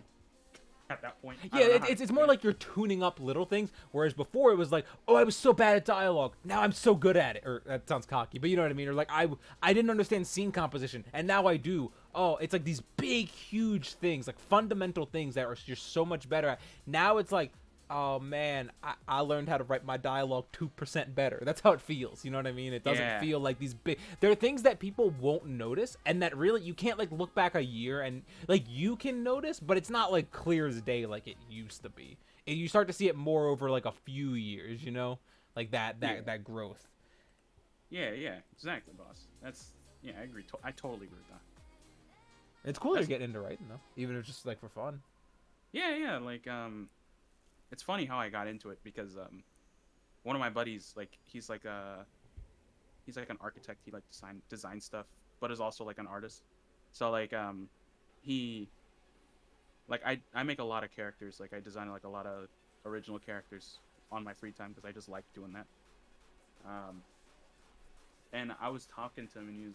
My problem was like, damn, I really want to like draw this character doing something, but it's hard. Like I don't know what they would do. And he was like, oh well, he offhandedly said, yo, why don't you just make a one story chapter about them doing something super basic like eating breakfast? And I'm like, you know what? I'll do that. And I just started like one of my characters just waking up in the morning, and that turned into like a 8 or 9 page chapter or something. Chapter. I use that word very loosely. And then I sent it to like some writer buddies that I know. Well, not writer, but like people who have like some experience with writing, And they were like, okay, you can do this and this get better. Like do this instead. And slowly, I'll get better at it. But it also really helped me design the characters too. So hey, worked out Yeah, writing's fun. I like it a little bit. a little bit. I want to piggyback too off of one thing that was earlier about like making money and doing it, trying to do it like as a career versus a hobby. Is don't there are a lot easier ways to make money than this. Bro, if you're just trying to do the money, get an IT degree, bro. Yeah, like there's so many. Be a plumber. Like literally, there are so many easier ways. Like sometimes the money can be good, but like there are a lot easier ways to get it. If you're just chasing that bag, unless you're a furry artist, then Oh, bro. Oh my god. There's Yo. also no shame because I see people freak out about this all the time. There's no shame in going and doing something else, establishing a career, like that's it, like being a plumber or doing something, and then starting to draw. Like if you're unsure, there's never a time that's too late to start. Sure, you're losing years, and so obviously if someone starts drawing at 20 and they live until they're 80, they get 60 years, and maybe you only get 40. But that doesn't really mean anything. You know what I mean? It's like it's all about the work you put in, the effort you put in. Like Scott said, it's the hours, not the years. And so it's like, if you're unsure if it's something, or if you don't like the like grind of trying to do it, it's just like a stressful career. Like I have to make money off it. No shame in like getting your stable career, starting it later in life. Like that honestly is probably the smarter, way more sane decision than what Scott and I did, which was just straight out of high school, just writing and drawing every day and hoping it kind of worked. And there's no shame. Like people always ask if it's like you're too late to start. I don't think there's. I think if you can pick up a pen, if you can type, it's never too late to start. I mean, whenever.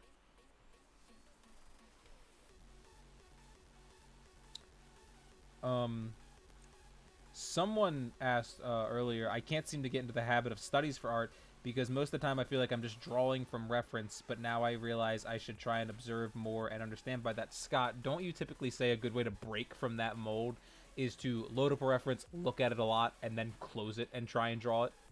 Oh, hey, that's exactly what I do. Yeah. Yeah, I don't think it's actually very helpful to draw. Maybe some people are good at this. I'm sure they are. I'm really bad if I'm trying to draw straight from reference. Like I'm just like trying to study and the reference is up on my screen.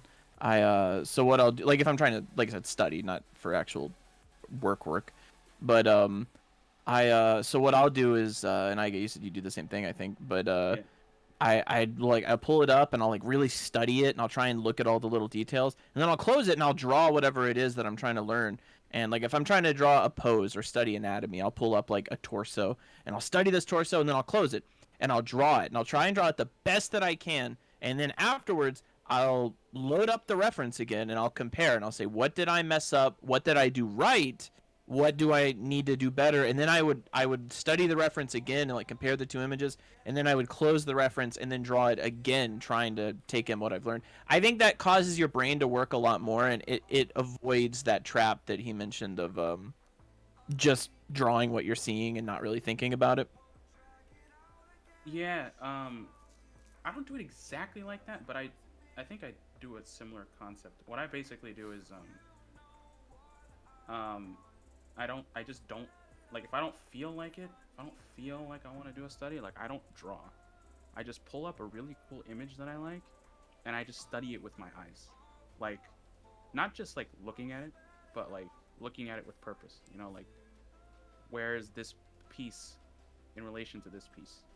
You know, like if it's, for example, if I'm doing like an anatomy, if I'm looking at anatomy, like a bodybuilder or something, I'll look at his muscles when he's flexing, as an example, and I'll be like, okay, how large is the bicep compared to the tricep at this angle? And I'll just look at it, try and understand it, that kind of stuff, and then that kind of just fills that thing in for me, like the study part, without actually drawing. And then when I'm in the mood to like draw, I'll be like, okay, let me draw a character that I actually give a shit about, like Goku. And then I pull up that reference, you know, or whatever muscle reference that whatever I was using, right? And then I try to do a study of that, but without filling in like super key details, just generally speaking. And then I find that helps me like a lot without drawing 24/7. For sure. I think that's a really good point too, because you're always improving no matter what. Like if you just exist in the world, you're going to be improving just looking around at things. And that's actually one thing that it's part of the reason that I don't watch much anime, is because when I'm watching something that's animated and drawn, I'm spending a lot of time. It's just natural. It's just how my brain works at this point. When I see something, I'm like spending a lot of time really looking at it and being like, oh yeah, how did they draw this? Like, how did they, like, I'm really thinking about the artwork aspect of it. And Yeah.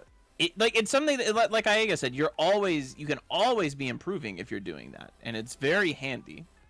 Yeah, it's like, Sometimes it's hard to turn off for me, but that's fine.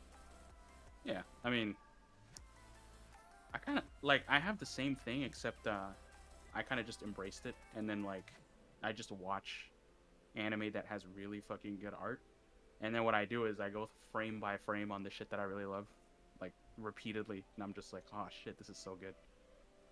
Like, I don't know, I really love that shit. It sometimes makes it really weird watching stuff with people. Scott and I, especially when we used to watch movies together or watch movies with other people, we would just constantly stop and talk about storytelling the whole time. Or after a movie'd finished, we talk about storytelling. And it sometimes makes it weird when you're watching stuff with other people, and then you finish and you just talk about storytelling for like an hour, and they're just like, "Yeah, I Yeah, thought it was everybody good," is like, and you're just like, "No, but blah blah blah," and you're just like rambling these fucking things like a madman. yeah, and it's like, you're like, everybody's like, bro, did you see that plane and how it exploded? And y'all talking about like how the lore was foreshadowed or some shit.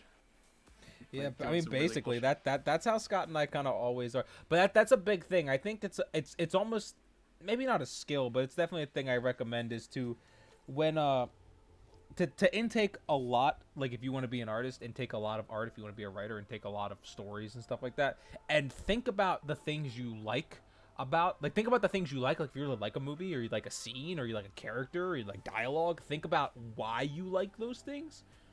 And if you don't like things, think about why you don't like them. Don't just say I don't like that. Think about why you don't like that and how like what would you do differently if you were, and I'm not saying like shit on the person. I'm saying like mentally think about it. Like if I were to write this scene, how would I write it? And sort of, because that'll help you in your own creative stuff.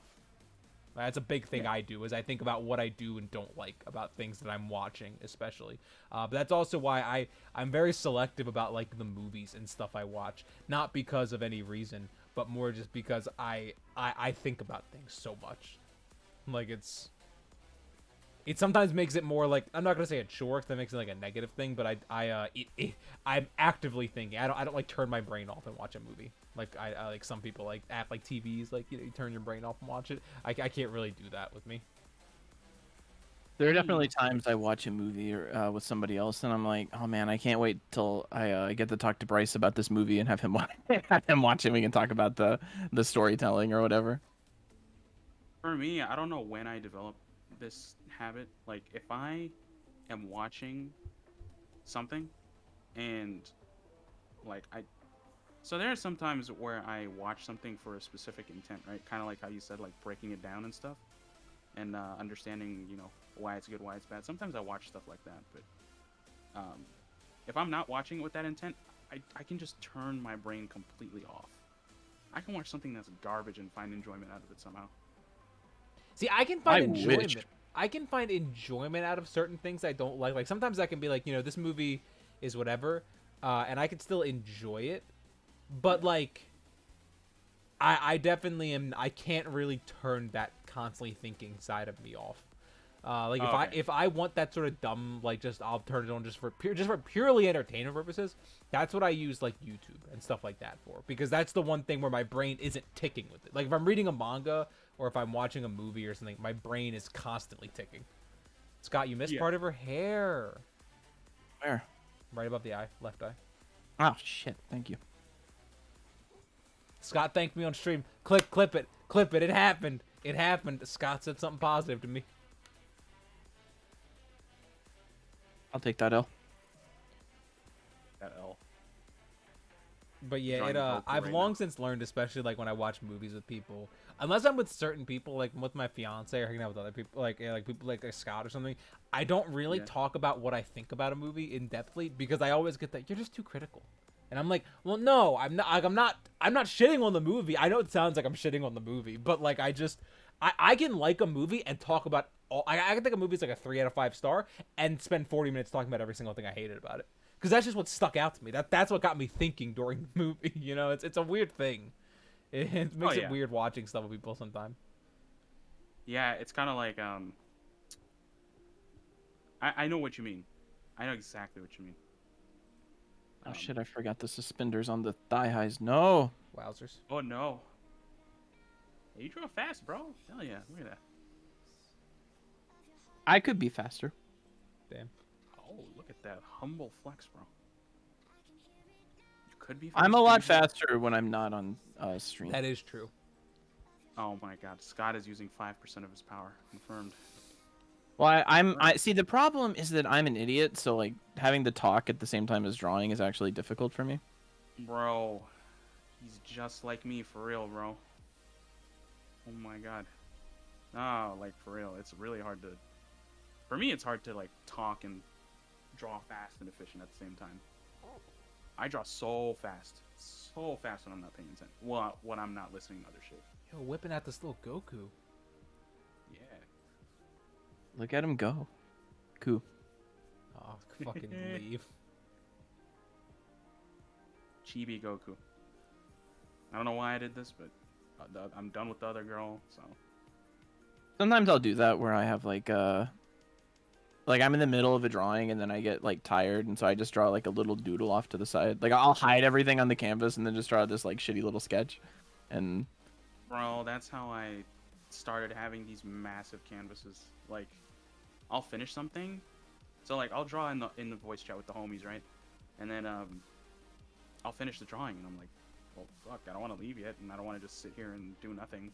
So, like, I'll start drawing like something else on the side, and then that'll turn into its own full drawing, and then that's how you get canvases like this, and like multiple layers of folders that I can't show because that would get y'all banned. Damn. I heard you had an incident on your stream. Oh yeah, I did. Wait, some of y'all in here, right? You saw what happened? yeah, GMAS is in here. they linked it to us last stream. Yeah. No, basically what happened is you can't see the bar at the bottom of my screen, but like I'll have photos pulled up for reference, like if I want to draw whatever I want to draw. Like if I think I'm gonna struggle, I just pull up a reference and then like do an art study and then turn it into a character. Um, so like I was trying to do some not safe work on my off time, and I just pulled up a lot. I pulled up mad photographs of some like basically porn, and they were pulled up at the bottom, and I forgot that they were pulled up at the bottom. So as I was drawing, I was moving my mouse to like, click on something, but then I left at the bottom bar right on top of the images that were pulled up, and it showed like a preview of all of them. So it was just like, yeah, that was pretty much it. You could like see the pictures like tiny thumbnails on the stream, and I'm like, shit, I'm gonna get banned, right? Yeah, Crazy. I have to be very careful because obviously I draw a lot of NSFW for the Patreon, so I have a lot Scott will of tell me to flip off his screen all the time. Yeah, well, because like Photoshop, when you close a file, it displays the thumbnails of all the other files you've had open. So like, if I have to close this document for whatever reason, I have to be like, Bryce, switch off of my screen so I can switch files. Or it does Yeah, this really annoying thing where if I open up another file while this one is open, it'll like for half a second it'll show the previews of the other files. So it's like I have to, even if I just want to drag in like another file to pick colors from, I have to switch off my screen for a second. bro, you would not have to deal with this if you were using Clip Studio Paint. I can't believe it. Yeah, well, you know what? I don't. Last stream was the Clip Studio Paint stream. If it was ever gonna happen, it would have been that stream. You know what they added now to Clip Studio, bro? What? They added shortcuts via your phone app, so you don't have to ever use your keyboard again. You literally can have like all of your shortcuts on your smartphone, and you want to undo, just tap your phone. You want to Okay, I mean that's cool, but when would I ever use that? Like I just I just use my keyboard. I mean, as a replacement, bro. Like it's easier to tap once than click two keys. And also Is shit it? like, I mean, it's literally tapping your phone. Like you have your phone right next to you, and then you want to undo, you just tap it. Yeah, but what if I have something else pulled up on my phone? Damn, and it's for Samsung drawing, bro. only. That wouldn't even affect you, Scott. How you multitasking when you're drawing, bro? Well, I mean like I don't know. I guess my phone's old and bad, but if I don't touch my phone for like 3 seconds, the screen turns off. Oh yeah. Well, I mean, I'm pretty sure they have like this mode where it since it's like a remote, it probably has a mode where it disables like screen turn off if you allow it to. So Also, my phone battery lasts for maybe 45 minutes if it's not plugged in. Jesus. Damn, what the fuck? What kind of phone you got, do bro? what you do. Have a I'm buffer. really rough on phones. You know, there's this new thing called like called an iPhone. Like, have you tried that one? I have an iPhone actually. That's how rough I am on phones. I nuke the batteries in them. I get them replaced about once a year, and they last for about 7 or 8 months, and then they get real bad. Yeah. No, actually, I believe it because you got an iPhone, so I believe it. Yeah. Apple be doing some sus shit, bro. Acting a little bit sussy wussy with their phone batteries and all that shit. Yeah, last stream I had this thing. I want to talk about this. So, what I've learned from last stream is that Photoshop, if you use R and you rotate the canvas, okay? Mm-hmm. You rotate the canvas, you can draw and you can ink and it'll work fine, okay? And if you rotate the canvas like 90 degrees, 130 degrees, 179 degrees, whatever, it'll be fine. You can ink that way with it rotated. But if you rotate it 180 degrees, if you turn it completely upside down like this, okay, Uh-huh. you can still ink just fine. It'll work. Unless your brush is exactly 2 pixels wide, then the whole program just fucking shuts down. It cannot handle this. All of a sudden you start clicking and the brush won't click where you want it to click. It's just those dimensions for whatever reason. If it's rotated completely upside down and your brush is 2 pixels wide, the program just cannot handle this. Yeah, I think that's a programmatic oversight. That's just a bug, bro. Yeah, no, it's pretty. I spent a lot of time with tech support trying to figure it out. It was literally just as simple as they can't, for whatever reason, it just doesn't work. They didn't even know that. Like I figured that out after they because I reinstalled my Photoshop twice. That's essentially what last stream was me reinstalling Photoshop and like Without setting all your up all my presets. shortcuts. Yeah, and like all my presets and everything. Yeah. It was pretty horrible. But then it turned out that it didn't even matter because the problem wasn't anything that was wrong with my presets. Yeah, it was just Photoshop Bad. being funny. Yeah. So that's why I almost switched to clip last stream. I almost was convinced to just say fuck it and I mean, hey, they get have it, but I Liquify didn't. now, so I mean, here's another reason. Honestly, that's like the thing that everyone says is like, oh well, Photoshop has Liquify. I don't think I've ever used Liquify. I mean, Liquify is only really useful if you're a painter, because it's like Yeah. instead of like erasing it and then painting it again or over painting what you just painted, you can literally like liquefy it and move it around until it looks exactly how you want. Don't ask me why I'm not in your Discord. Oh wait, Scrublord. Yeah, that's you. I'm not in his Discord because I'm not in your Discord because I'm not gonna lie, I forgot where the link was, so I just. Well, there you forgot go. It's about in Discord. We're in the thing. We've actually had multiple people in our Discord ask why you weren't in the Discord. I'm not even like It's not true. like, People totally thought we were unprovoked. beefing, bro. Yeah, totally Wait, really? unprovoked. Yeah, we've had Yeah. multiple people be like, "Why isn't Aeyga in this Discord? Everyone else is in this Discord. Why isn't Aeyga in here?" We've Oh, been like, "Well, he's really? been Oh on my stream. We're friends with him. We don't know. Ask him." Yeah, I'm not gonna Oh lie, fuck! bro. I gotta tried- update Nightbot. Damn it! It still says 2500. I was gonna join one time, and then I'm like, all right, I'll look for the link, and I clicked on your profile, and I didn't see it, and I'm like, all right, I'll search for it later, and then I just forgot. Yeah, for the longest Literally. time, it was only in our Patreon. Oh, there it is. It's in the Discord. See, I was about to forget to look at the Discord, to look at the Twitch chat. I literally was about to forget right now. Yeah, I gotta update that. We recently hit 4,000 members. So I gotta. Hell yeah. All right, Aeyga, chat. I need your opinions. Should I do the white bunny suit or the purple bunny suit? Which one should we vibe with? White fits better in this situation. Because the purple is like... Can you switch it to purple? The value is too similar to your skin tone. So, like, it kind of just doesn't... I mean, I guess that could be a good thing. But it's like... It feels like... The color just doesn't pop. Like, the white pops way better. And it's like, oh, shit, yeah. Someone said green. Green? I might work. Who knows? Green might work. Let's try green. Somebody else said black. A lot. It seems pretty split between white and purple. Wait, hold on. 1 second. Where's the green? Neon green. No. Try the blue that you have on her shoes. Blue that I have on her shoes. Okay. That baby blue color, but like maybe a bit darker or lighter. I think that kind of fits. Kind of yeah. fits. The problem is I really like just the white. Ingo did set up Yeah, I a like poll. white. And Ingo, white, the right choice. Purple looks kind of weird. Those are the poll options.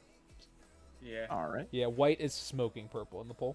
It's 8 to 2 I right guess now. we'll do white. I'll Nice. tell you what. I was gonna do both, but I'm lazy. I'm not gonna do both. We'll just do white.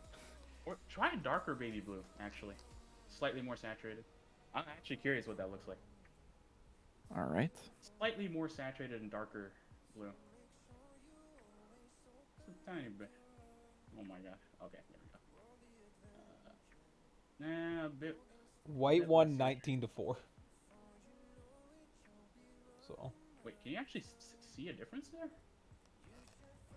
Oh, okay, it's just not popping up. Oh yeah, like, make the blue a bit lighter from what it is right now, just a bit. Well, like, put the lightness to like 0%. Nah, I don't know. It didn't work as well as I thought in my head. Fuck it. I was just curious. Blue is a difficult color to work with. Yeah, like, I wish I knew the numbers. I have to like get a. Oh, feel that's for it. nice. That's a nice idea. Yeah, that's the way to go. I feel Yeah, like. that's actually pretty nice. Yeah, that fits. That's an idea there. Bro, I'm so happy I got to draw this bird lady. I was wanting to draw her ever since the trailer dropped, bro. Bro, the trailer dropped and I was like, holy shit, today's my day. I Bro, messaged streamed- Scott and I was like, new Xenoverse trailer, be prepared. Yo, I was watching it in voice chat with the homies, bro. I was screaming so loud and so long when I saw Xenoblade 3. I was. Do you know that feeling you get when you jog a mile and then you sit down for 30 minutes and you're just exhausted or some shit? That's how I felt, bro. I screamed, bro. I was just like out of breath, sitting down, slumped on my chair. I'm like, dear Lord, thank you for this day. It made me religious, bro. The trailer made me religious, straight up. I'm like, I'm going to church tomorrow. Thank you. Yeah, you're gonna go hit up a church on a Thursday? Yeah, yeah, bro. What are they gonna do? Stop me? I'm here they because might of not be there. Xenoblade 3. Is anyone else here because of Xenoblade 3? Yeah. It's like, why are you here? It's a Thursday. Xenoblade 3. What? What is that? Little do you know, Xenoblade, huge with the church crowd. Big crossover. Bro, they got crosses and shit anyways. Wait, have y'all played Xenoblade 3? Xenoblade? I've played Xenoblade 1. I've played like 20 hours of it. I really liked it, but I fell off because just like other shit came out. Yeah, no, Xenoblade 2, like, you don't know how on the nail, whatever, however you say that expression, you are with that. Funny. It's funny as hell.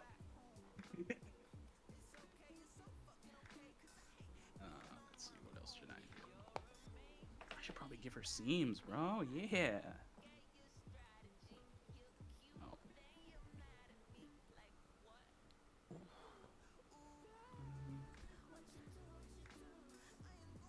So Scott, what are you doing? What's your plan for later tonight?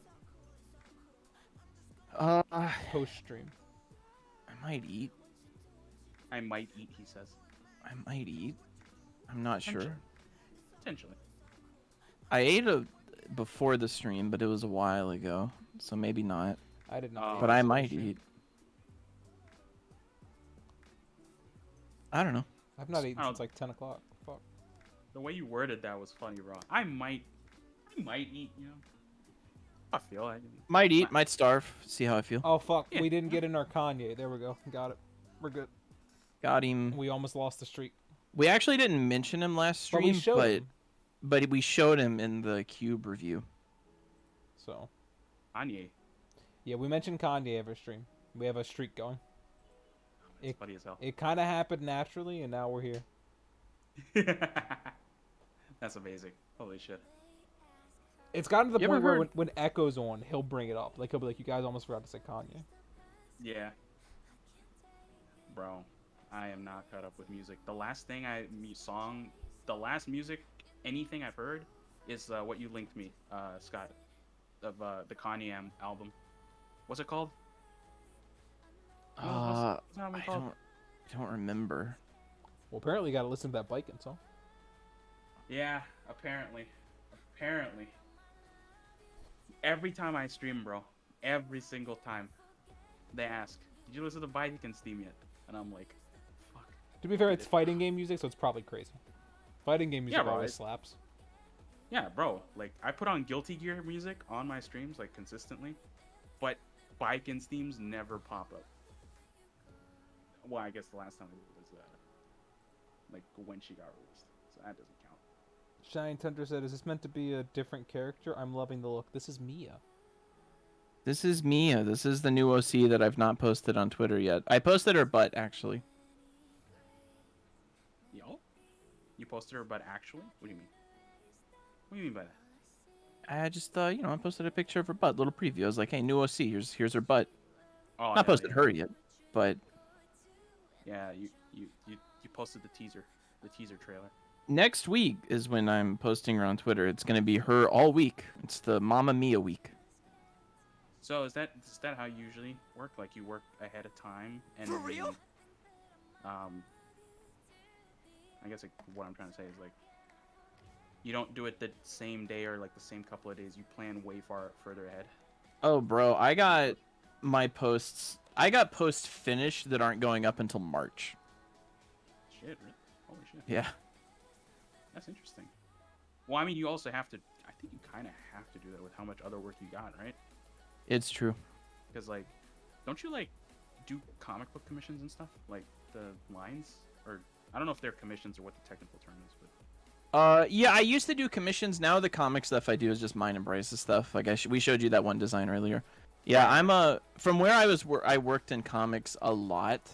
I got really good at working ahead because in comics you always had deadlines, and it's like, so I would break down my schedule, and I'd be like, okay, I have to have this done by this day. I have to have this done by this day. And so like I know if I really plan everything out, I can do all of this in a week, and then I have 3 weeks to do the other stuff that I want to do. And so I've always kind of treated Twitter like that as well, and Patreon, because there's also Patreon specific posts that I do. So I have to plan everything out pretty far ahead. Like I said, I've worked ahead until March something. Yeah. Okay. That's pretty dope. Yeah, I'll probably steal that. No, yeah. Thank you, Throw that Hiki, for to the me. sub. Thank you, Hiki, for the sub. Also, earlier Misu gifted a sub, and I forgot to shout it out. Thank you, Misu, for the gifted sub. Thank you, Misu, for the gifted sub that Bryce forgot to shout out. Yeah, well, You fool. don't come at me. You fool. I have 50 alternative accounts. Only one. Yo, Hiki's gifting 5 subs. Let's go. Yo, shout out the fucking goat, the Hiki. Thank you, Hiki20. He money. For real?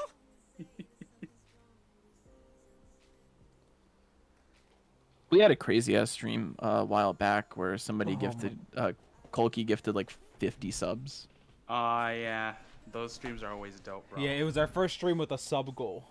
And Oh, shit, yeah. we met it that stream. We had like 30 subs and our goal was 100 and we met it that stream.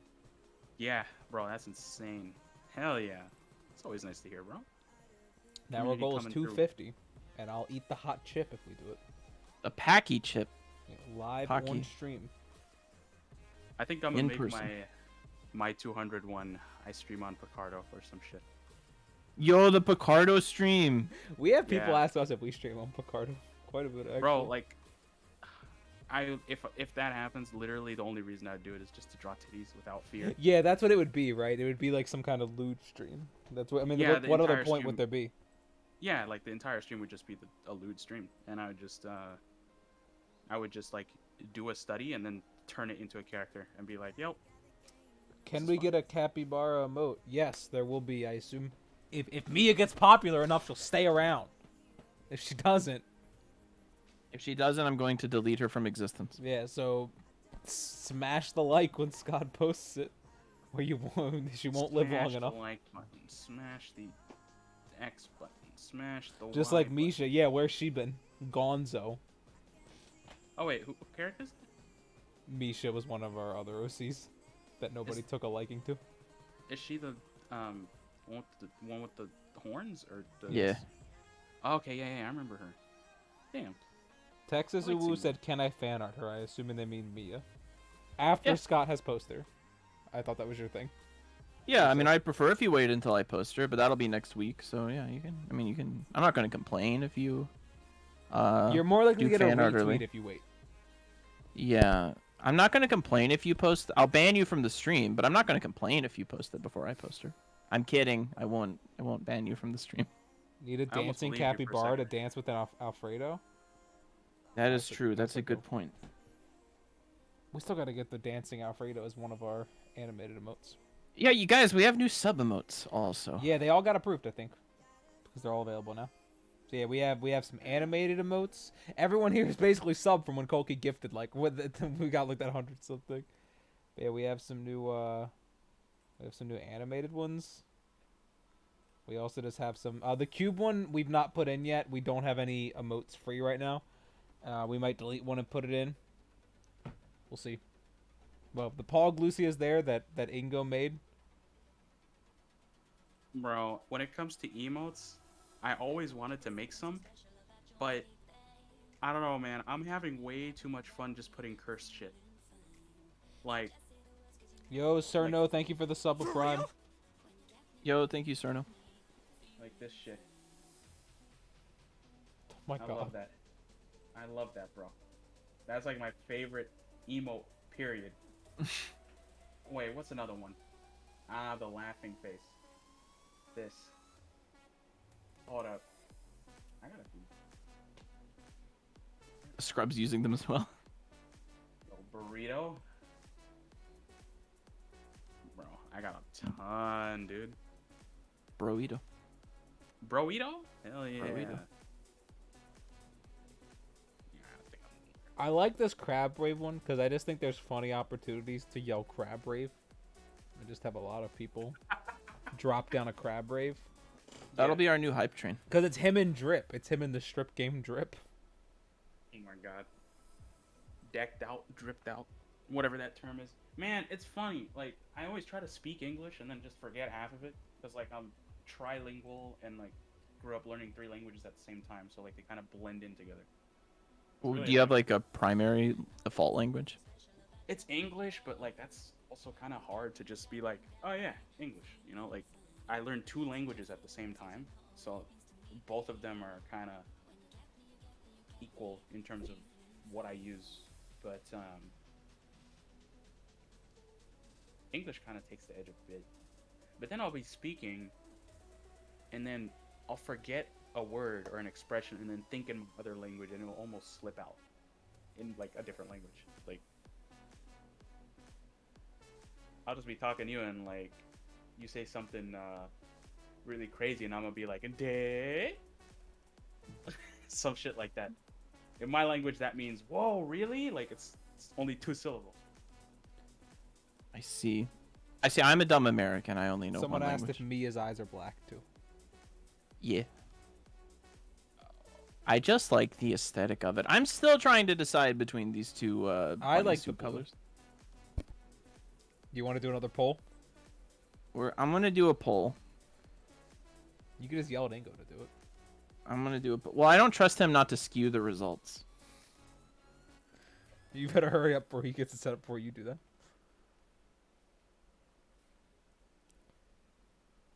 Poll is that? Let's see.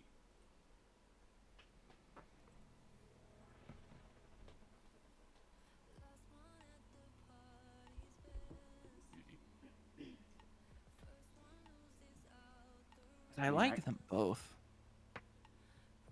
Are you making a poll right now? Oh, hey, look at the blue thing. You stuck with it. Hell yeah. I'm trying to decide if I want to do blue or white. Because I did both. Honestly, I prefer the blue at this point. Because this is more striking than the white. It's like it has shine. Like, drawing shine on it is a lot easier. It just sticks out. Also, it matches with the shoes. It does match with the shoes. That is one of Mia's gimmicks that I want to get across with her is she has nice shoes. Big fan of good fancy shoes. I typed up the lore for her just the other day. It's true. Wow, blue fucking destroyed white. Yeah, blue, wow. Blue is the go. Yeah, bro. See? Yeah. Everybody's on my side, bro. I guess that I will do the blue one. So what you're I mean, learning is Doctor- you have bad ideas, Scott. Apparently, that's what I'm gleaming. Nah, bro. I said white, bro, and everybody's like, say less. Say less, bro. Right, chat? That's exactly what happened, right? Make her wearing some drip. Yeah, can we get Lucia wearing one of those Supreme jackets? Or sorry, Mia. Or both. I I don't was think I've gonna ever say- done the Supreme thing.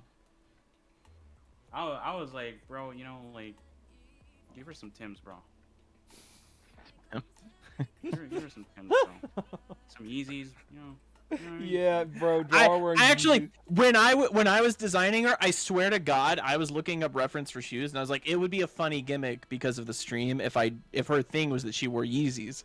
And then I was looking at Yeezys, I'm like, they're all so fucking ugly that I can't make that her gimmick. You own a pair of Yeezys, Bro, Scott. make it pretty, bro.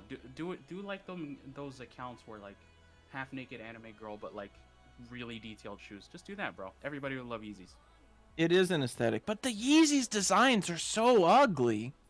I mean, I own a pair. They're super comfortable. They're just ugly as sin.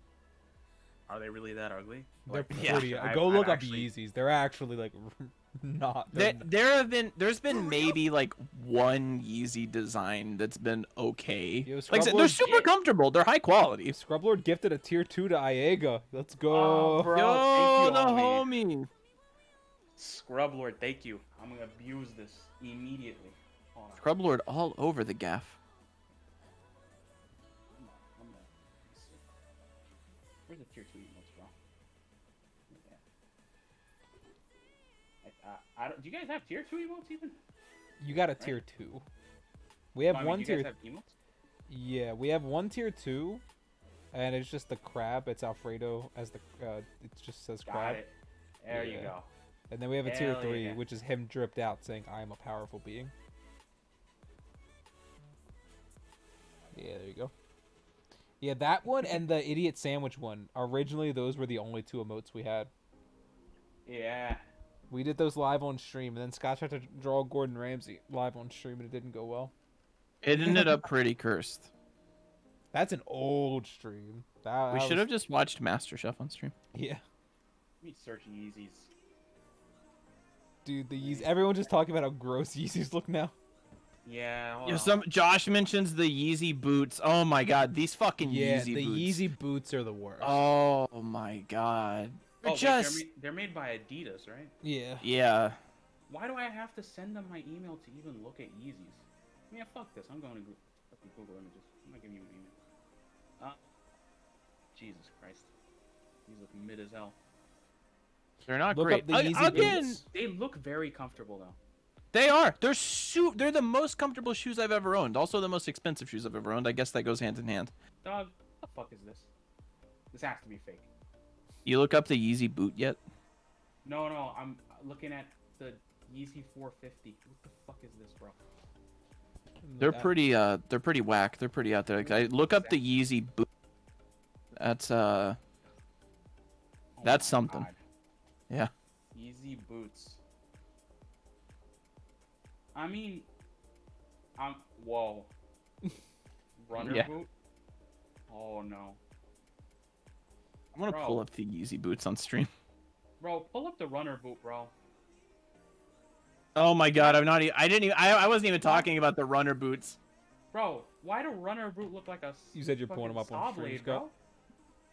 Yeah, is this the one you're talking about, Aeyga? Yes, no, yes. That is exactly Jesus the one I'm talking about. Christ. What the fuck is that? I'm That up- wasn't the one. Hold on, let me find the one I was talking Oh about. man, These Oh, shoes cannot be this bad. I want a pair of those. How do people talk about Yeezys and this garbage, bro? When Kanye raps about his Yeezys, he's in the booth wearing these. Yeah, here are the ones that I was talking about. Yeah, those are the ones I was thinking about too. Oh, The new no. Yeezy boots. He released a song recently where he's rapping. He's like, I wear these Yeezy boots even in the shower. And like every picture of him recently, he's in these goddamn Yeezy boots, and they're so dirty. They're like covered in mud and stuff. Like he It's- literally it's must so- wear these everywhere. Bro, Yeah. bro. This character design looks awful. I'm sorry. The Yeezys. Fucking. You make anybody wear them Yeezys, bro. So that Instantly. that's why I did not design her to have Yeezys. That was my. Yeah, no. I realize my mistake now.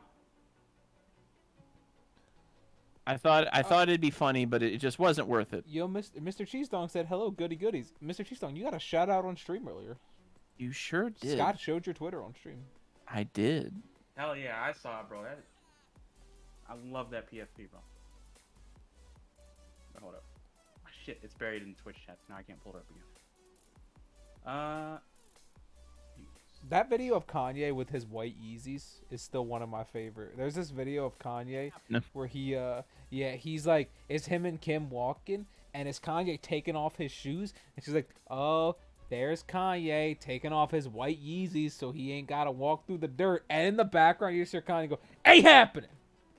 Ain't happening. It's great. It's one of my favorite. It's every time I see it, it kills me.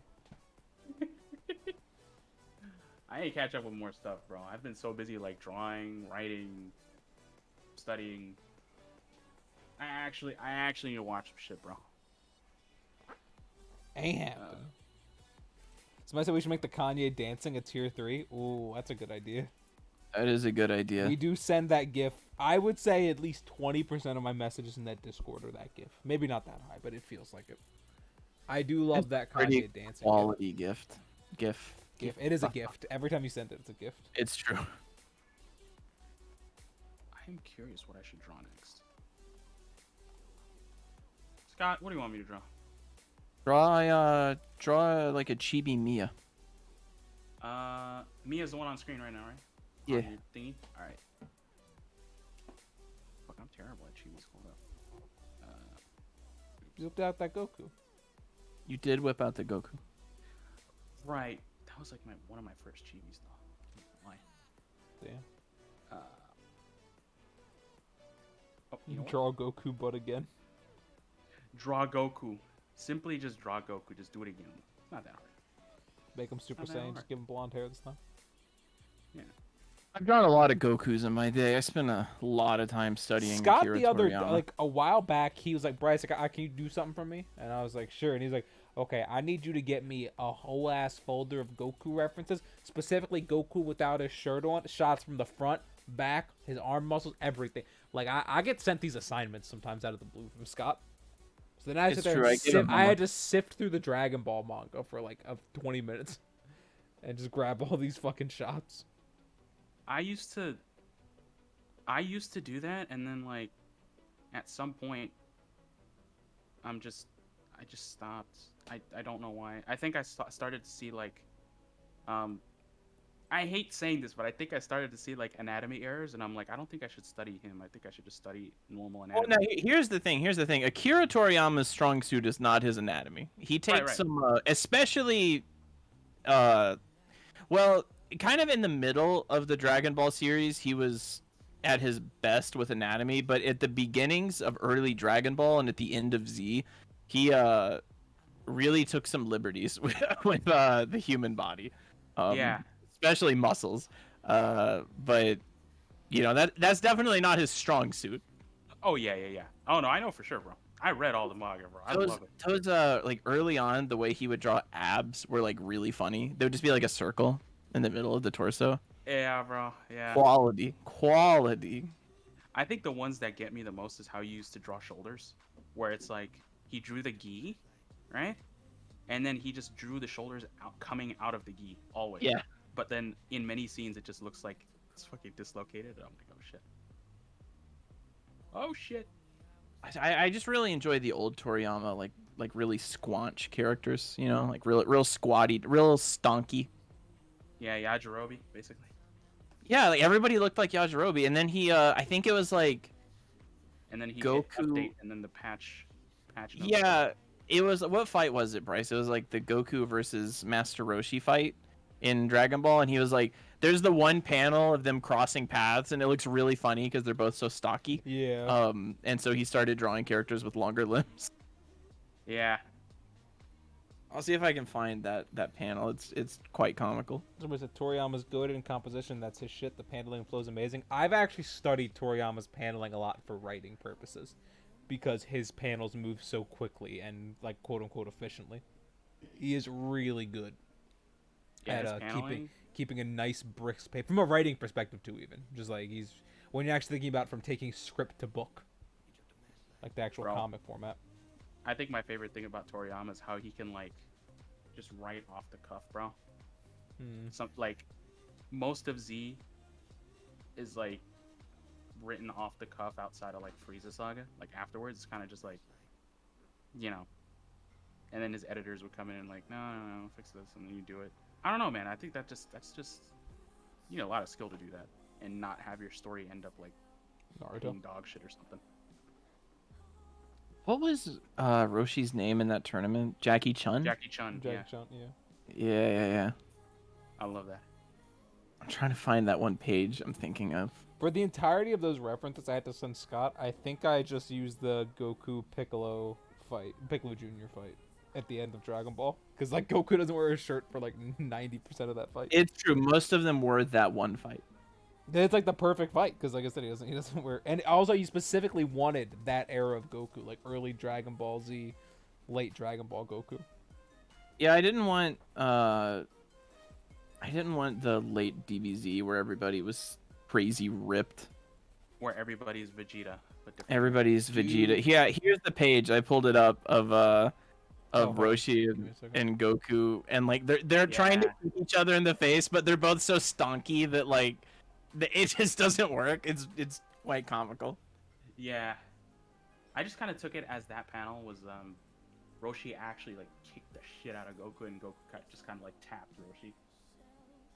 That's how I fixed it in my headcanon, but Yeah, but if I remember correctly, this was the panel that made him start doing more lanky characters.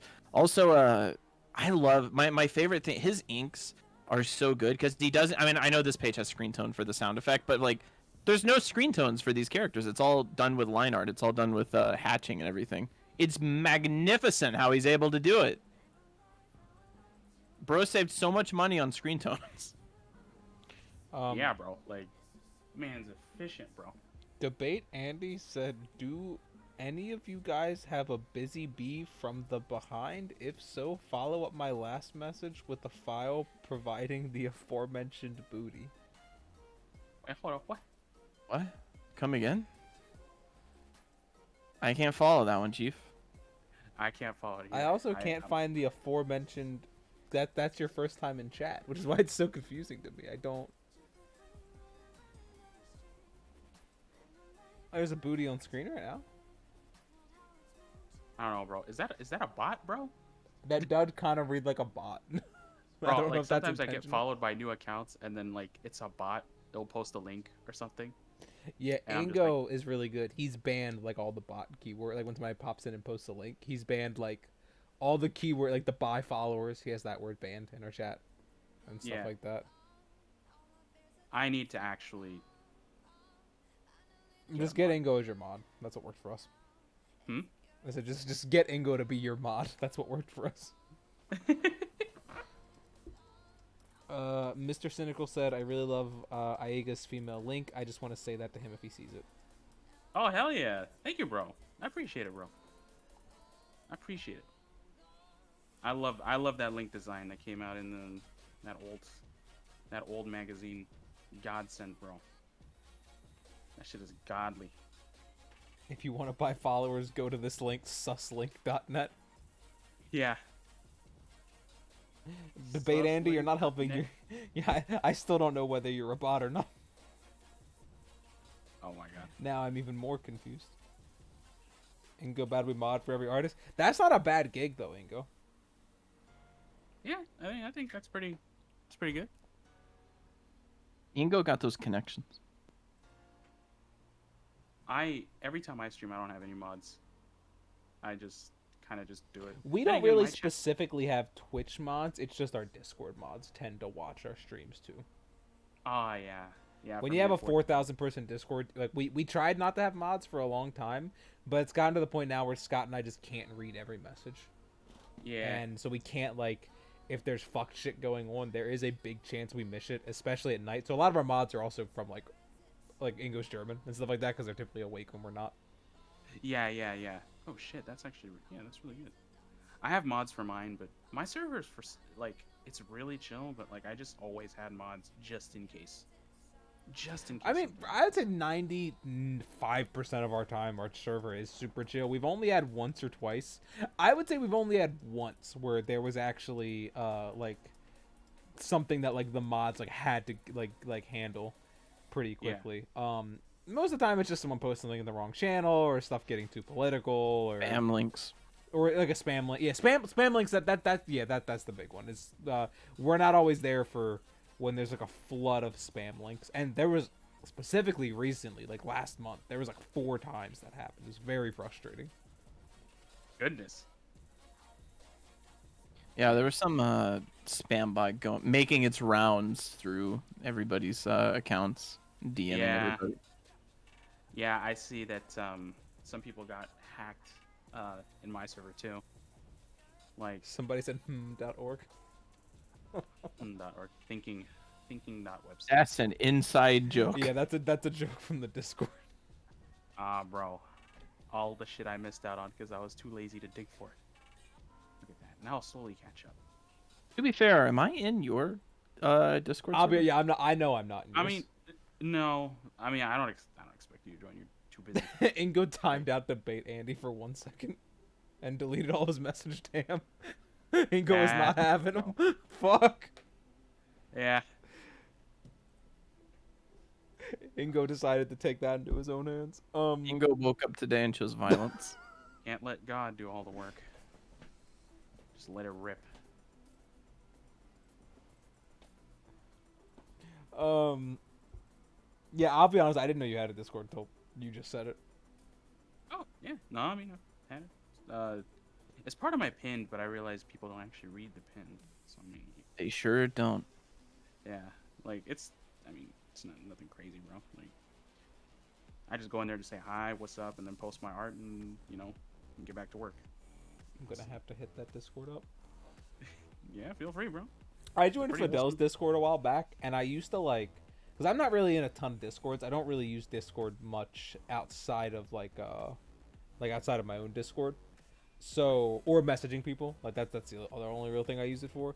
But I joined Fidel's Discord a while back, and I'm like stockpiling notifications. I have like 70 notifications from Fidel's Discord. That just like every Oh, day yeah. it grows. Yeah, because they ping everyone. They ping a lot in that Discord. Now, it They doesn't really ping. bother me, but it's just like they're so like I'll just get pinged from random chat. Like I I don't know. Yeah, yeah. It's No, no. wild. I don't respond to them, but like I look at it, and yeah, they straight up just ping They'll be in everybody. announcements arguing with each other, the moderators, and they'll be pinging everyone with their like little debates. It's like crazy. They're wild. Yeah, I was considering leaving it because it was like just clogging out my notifications. Like there'll be like 3 or 4 back to back on the same day, and I'm like, actually, you know what? This is kind of funny. I want to see how this. Yeah, it I wanna see annoyed where me a this little goes. bit at first, but then like yeah, I was kind of like you where I hit this point where like it's kind of funny because I want to like Yeah. next time I talk to Fidel, like we get him back on stream, I want to be like, so I have 400 notifications from your server, like that's I'm stockpiling notifications. I think it'd be like a funny meme. Yeah, bro. I have not. It's funny, bro. I love it. If I ping everybody in my server, everyone starts flipping out. Like, I don't know. I find it funny how everybody just is like chill. Scott and I are pretty careful about our everyone pings, because Yeah. we don't like to ping a lot of people. We ping people for stream announcements, like when we go Yeah. live. We ping obviously when we have an actual like announcement, like anything to do with like a plushie or anything like that. Yeah. But we try and be pretty just scarce with it. I actually think Yeah. we could probably do it more, and people wouldn't mind. But our personal preference is just keep pings to a bit of a minimum. Right.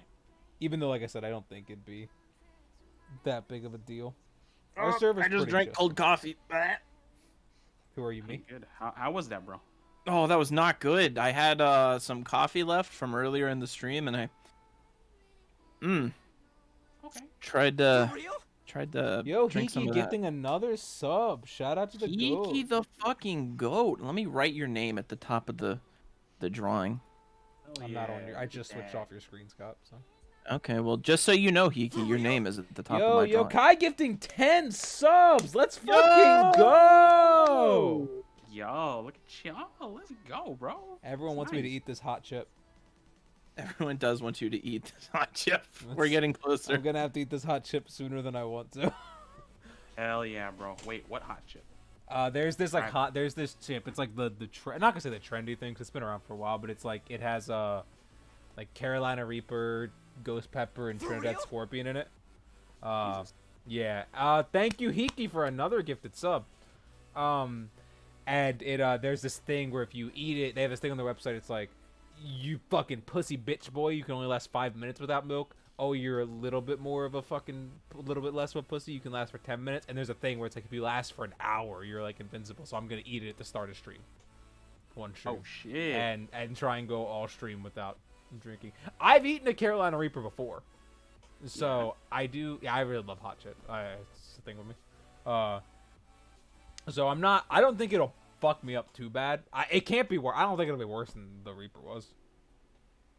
But Yeah, bro. Holy shit. Just so you know, Yokai, I also wrote your name at the top. So Hiki and Yokai, you're both in my very horrible handwriting. Bro, the challenge that you mentioned sounds like that one challenge. Well, it wasn't going around per se, but it was how do I describe it? It was like a ghost pepper challenge where you had to do something while eating a ghost pepper. Like you couldn't drink milk until you finished what you were doing. And usually this was like at like tournaments and shit. So you'd have to eat the ghost pepper, play a very simple match, but you know the gimmick was, if you win, you like actually win something. Like you maybe win like a, for us it was like an amiibo, a golden painted amiibo, and if you lost, well, you didn't get anything. You got a glass of milk though. So either way. Yo, Ingo said Fidel's playing Spy Fox today. Shout out to fucking Spy Fox. I haven't thought about that in years. Spy Fox. It's a visual novel game made for not a point and click game made for like kids, like an educational kind of game where it's the one I remember. It's like a mystery. You play as Spy Fox. He's like James Bond, but he's a fox.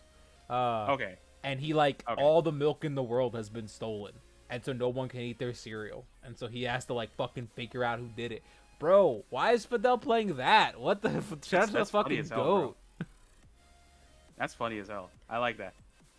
He plays really obscure games sometimes. Didn't he play Pepsi Man the other time? He does whip out some wild games, but yeah, No, our sub goals. Oh, I'm sorry. What? No.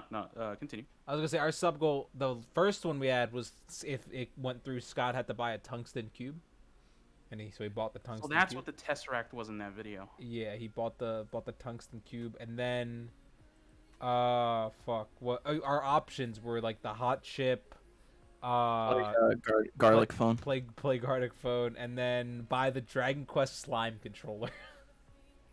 Because chat really liked the Dragon Quest slime controller. Have you ever seen this controller? Nah, bro. Go look up the Dragon Quest slime controller. It's one of the weirdest Switch controllers I've ever seen. Bro. Hold up. The controller's so bad. Bro, It's only like controller's been... it's like $200. Also, Yokai says, "Ayo, I will draw that bunny girl. What is her name? Her name is Mia. And her capybara is named Barry." That is very good, bro. I switched back. And you don't have their names up, so you're a straight up liar. Wait. There you go. All right, let me search up that thing you just said. What was it called again? The Dragon Quest slime controller. Dragon Quest slime. Wow. Get my cursor on. What the fuck is this, bro? What the fuck is this, bro? This is like the game sphere, but in your hand. I know. It's so weird, right? Dog, I'm surprised that there aren't Game Sphere memes of this, because it's like, it's a Game Sphere. This is literally a Game Sphere controller, bro. Hold up. That controller is like bigger. Yeah, it's bigger big than the Switch. Bro. Yeah, I don't. Yeah, it's chunky. Bro. We got a bit of a serious question, I guess. Hold on, real quick. Switch off my screen. And Bryce, do you mind if I finish drawing Marcel from earlier, or Marco? I don't remember which one I was drawing. You're fine. I don't care. Okay. And it was Marco that you were drawing. Please don't confuse them. They're different people. I wrote them, okay? And they are different people. Real quick, bit of a serious question. Like I said, JST Art said, "Do you suggest someone doing NSFW or just loot art in general?" If you want. Just do that. Yeah, if you like it. I mean, do you like it? Don't do it just because you think it'll make you a lot of money. We've seen some people that think that. Do it if you want to do it. If you want to do it, do it. I do that because I like it. It's really fun. If you haven't got it from this stream, Aeyga likes titties. Yeah, I mean, we're all titty appreciators here. If it wasn't obvious that I like titties, drawing them. Yeah, I mean, yeah, just if you love it, do it, bro. Don't let what anyone say stop you, bro. One way or another, you know, like if you want to do it, do it. Like if people say like that, you know, wouldn't like it. Just like if you want to do it, draw it. If you don't want to do it, don't let people make you think you have to. Yeah. Can I switch back to your screenshot? Yeah. I want to show people. So we showed off some character designs from what we're working on last stream, and here's another one. Yeah, this is Marco. Yeah, his last name's not Polo. Before anybody asks. Yeah, the last stream we showed off a few other characters. So.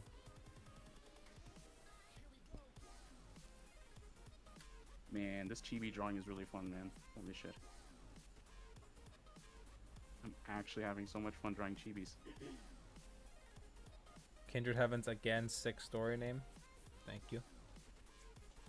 Appreciate it. Can't wait for you guys to read this in 4 to 5 years. Yeah, I was gonna say. Hell yeah, bro. I mean, hey, that's a timeline, right? The problem with Shit. comic books is that I'm gonna be finished writing this book by the end of the month, like fully finished, done. Well, before it gets edited by people, fully finished, done. But they take a long time to get out the door. Yeah. Or is it gonna be like officially published, or like how you guys used to do it? Or, I don't know. Our goal is to get it traditionally published. Yeah. Okay, that's dope, bro. It only took us 13 months to write it. I mean, shit. That is true. We did start writing it. What was it? Last. Well, we started working on it. I'm not gonna say writing it last March. Yeah. Something like it that. went It's been about a year. Yeah, it's gone through a lot of reworks and stuff like that. Very proud of it. It's safe to say it's the best story I've ever written. So Did they like? I don't know how it works, but do they give you like critique and stuff, like how to do it? Or This is still in the early stages where it's just me and him trying to finish Scott and I don't Okay. show anyone a script, like anyone, like even people we trust to beta read, until we have what we consider like a final draft. And what that means to us is we could publish this right now. Scott could start drawing the pages, and we'd be totally comfortable. Okay. We don't show anyone our scripts until we reach that point. And then typically we'll show it to people like an agent or our friends or stuff, and they'll be like, wow, okay, and then they'll give us like, oh, here's just the notes, and then we'll change the book a ton anyway, make it way better. But Okay. we don't, until we personally feel that at where we're at, we cannot we've looked at it too long, we've worked on it too long, we cannot just make improvements based off rereading it and reworking on it.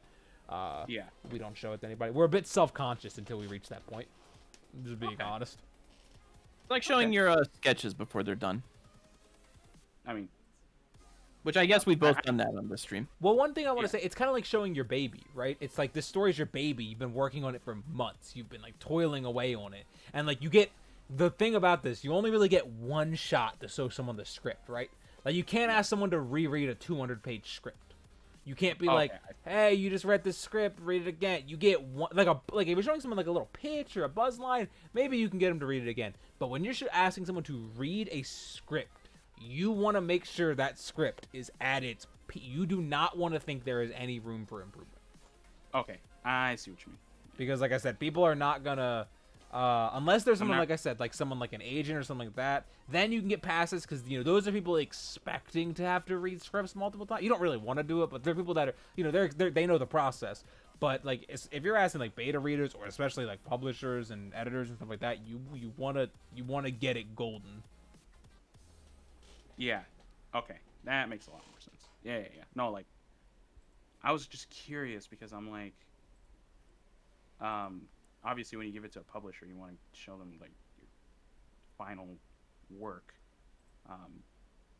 But I didn't know how that exactly went. So that's really good. The plan is hopefully we finish our version of the script this next month sometime. Like with our revisions and everything, and then we show it to our agent, who then reads it, and then maybe she'll have some notes or something. But then hopefully once we get all that squared away, we can actually send it to publishers to look at, and then if they like it, they'll pick it up, and we'll have a deal signed and everything. But that all could go into next year. Like it's a slow process. Okay. Yeah, And then even the process after that, you have to draw the book. After Yeah. that, even before that, actually, like the reason comics take so long is that Scott and I, we spent all this time. Obviously, you got to write the script. Then you take it to your agent, and your agent tells you, okay, now you got to make a pitch. The pitch is a whole thing in and of itself. I can't talk about details, but Scott and I worked on a pitch last year, ended up being 60 pages. Took us like 3 months to work on, right, Scott? It's something like that. The pitches can be a whole battle in themselves. Yeah. Then and then your editor also reads the script. They give edits. Those edits can take a month. They can take 2 months. Then then you gotta wait for it to get published. So then maybe you wait a year for it to get picked up, and then it gets picked up in a year. Maybe it gets picked up in a day. You never know. Then it gets picked up. Then the editor does the same thing your agent did, and they give you a ton of notes to change it on, and then the whole process. And then Scott doesn't get the draw until all that's done. So he just spends all that time sitting there waiting. Yeah. That's the one thing that sort of sucks about it. It's just it takes a long time to move. But yeah, and that time you just write more books. That's all you can do is just you write more books to go through the same process with, because it gets easier once you get more books written and more books in that process. Because then you're not just like foaming at the mouth waiting for that one. Yeah, book like to... you're actually working on something else. Yeah. Okay. So, but yeah, the biggest thing I would say is just especially get ready to, even though you got that final state with yourself, accept that it's that final state for yourself. It's not that final state of the book, because like I said, it's gonna pass through many more people that are gonna give you much more feedback. So, I mean, Scott and I, we basically almost, I'm not gonna say fully rewritten books, but we fully redone huge chunks of books based off feedback. That we literally had one story where we were basically told this main character is shallow. Redo every part of her in the story. And we're like, okay, you just got to do it. You know what I mean? Because sometimes it's been in the oven with you so long that you can't, like, you hit this point where you cannot yourself make it any better. It's kind of like what you said earlier about having to get critiques. It's, you have to give it to other people. Storytelling's the same way. It's like, it's the same thing. I always tell people, somebody asked this, okay, I'll ask a serious question. What can you say to someone that has an idea for a story but doesn't know where to start? For publishing it, blah, blah, I'll get to that in a second. I did see that.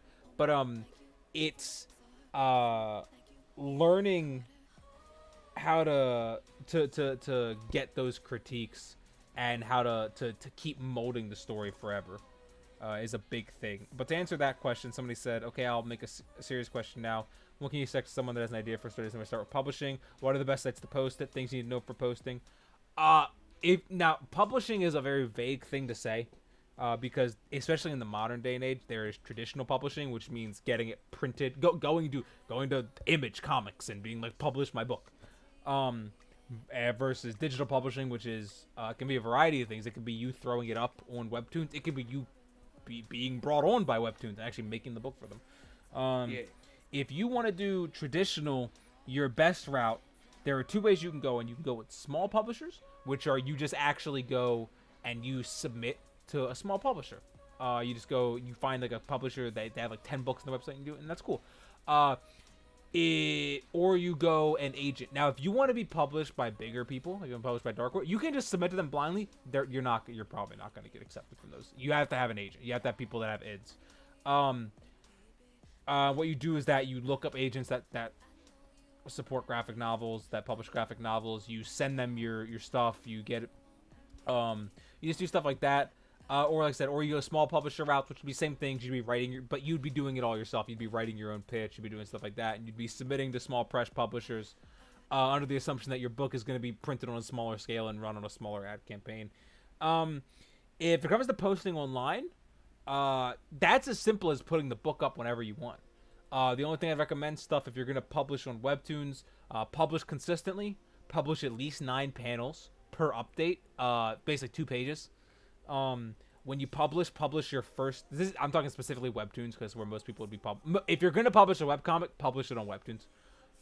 That's just my piece of advice. When you publish your first thing, like the first day you publish your first 3 chapters at once. Like do 1 chapter, 2nd chapter, 3rd chapter. It does something with the thing. I don't remember what specifically, but it's something with your webcomic. They do something with it. In the digital publishing, like I said, it's just as simple as that. Just think about the pros and cons of traditional versus digital publishing. There's a lot of pros and cons. It's all about what Scott and I prefer traditional publishing. We like reading like books in our hands. We grew up reading stuff like that. We didn't really grow up reading a lot of webcomics and stuff. So, we value that a little more. Some people value the freedom of digital publishing more. It's all about that. Like I said, digital publishing, the benefit is that you write something, you draw it immediately, you put it out to the world immediately. Like if we were doing Kindred Heavens digitally, next month Scott would start drawing it. That's the big difference.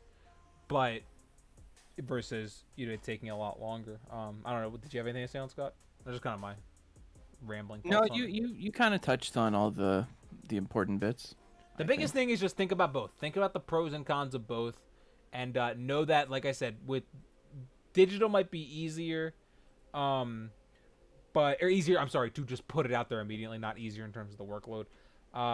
Whereas traditional publishing takes longer, but they both have their benefits and or their pros and their cons, and it's just really important to weigh them before you do it. Because the biggest thing is once you do one with a certain story, you can't really do the once you publish something digitally, you can't really go and like traditionally you can't like publish a few chapters and then it not hit and then go try and traditionally publish it. Traditional publishers typically don't want stuff, at least in my experience from reading stuff and seeing stuff, they don't want stuff that's ever been published online, even if it's just like a few chapters. Now you could take it down, and then I'm talking because you gotta think of it this way. Think of it from a company's perspective. It's one thing I always say. It's like, say you're gonna say I'm gonna kickstart this book, and I'm gonna do it, and then your Kickstarter fails. Like you have a goal of 1,000, you don't reach that. It's really hard for you to take that to a publisher then and say that, because to them they've already seen the book's potential. You know what I mean? The potential was that Kickstarter, and it didn't do well. Right. And so you got to think about that's a big thing to weigh. Now, when the other thing is that, like, I'm talking about the pros and cons. The pros and cons, if you go traditional first, traditional doesn't work. Nobody really knows about it except for you. You know what I mean? You can try and publish a book. The Panty Bear. Scott and I tried to publish the Panty Bear for months, and no one wanted it. There was one publisher that wanted it, but we pulled out for various reasons, and we made it a webcomic.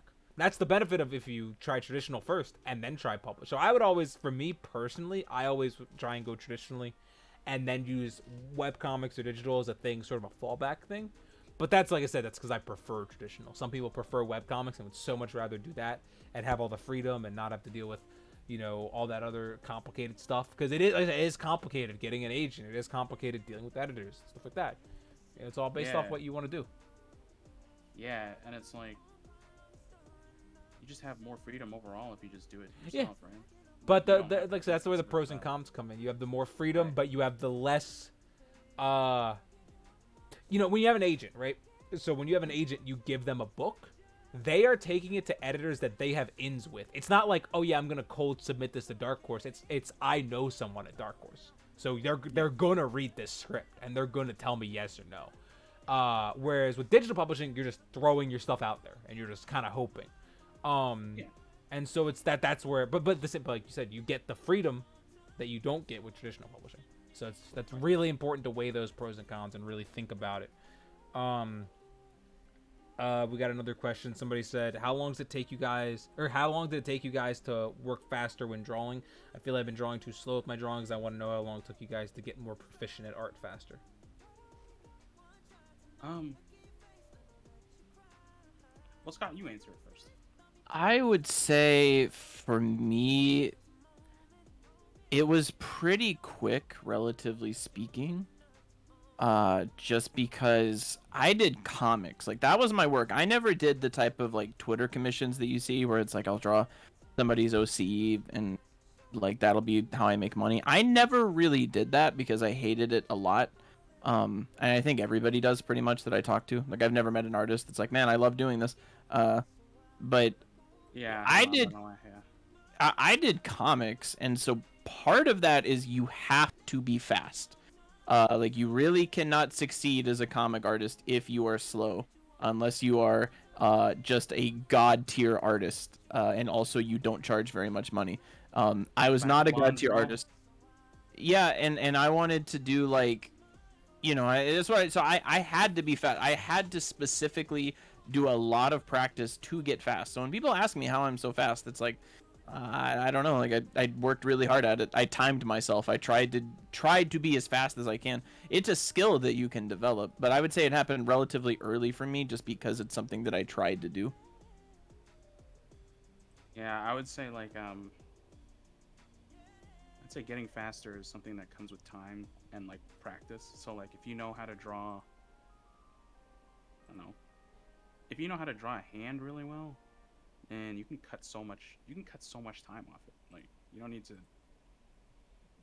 construct it, you don't need to do anything, you just draw the hand. Like animators do that. So it's like they've drawn a hand like thousands of times. So I mean, practice makes perfect.